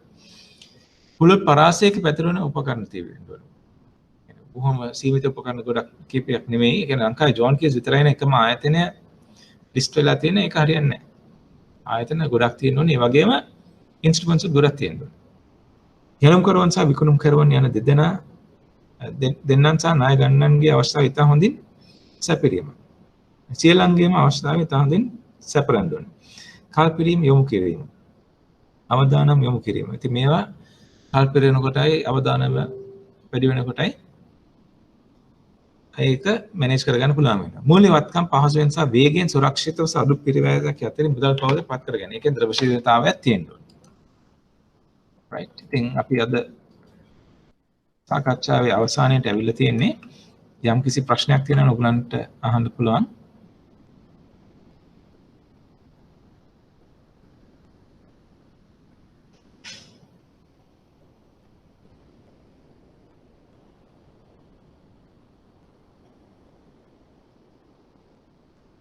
එහෙම නැත්නම් අපි අදට සමාප්ත කරන්න පුළුවන්. right thank you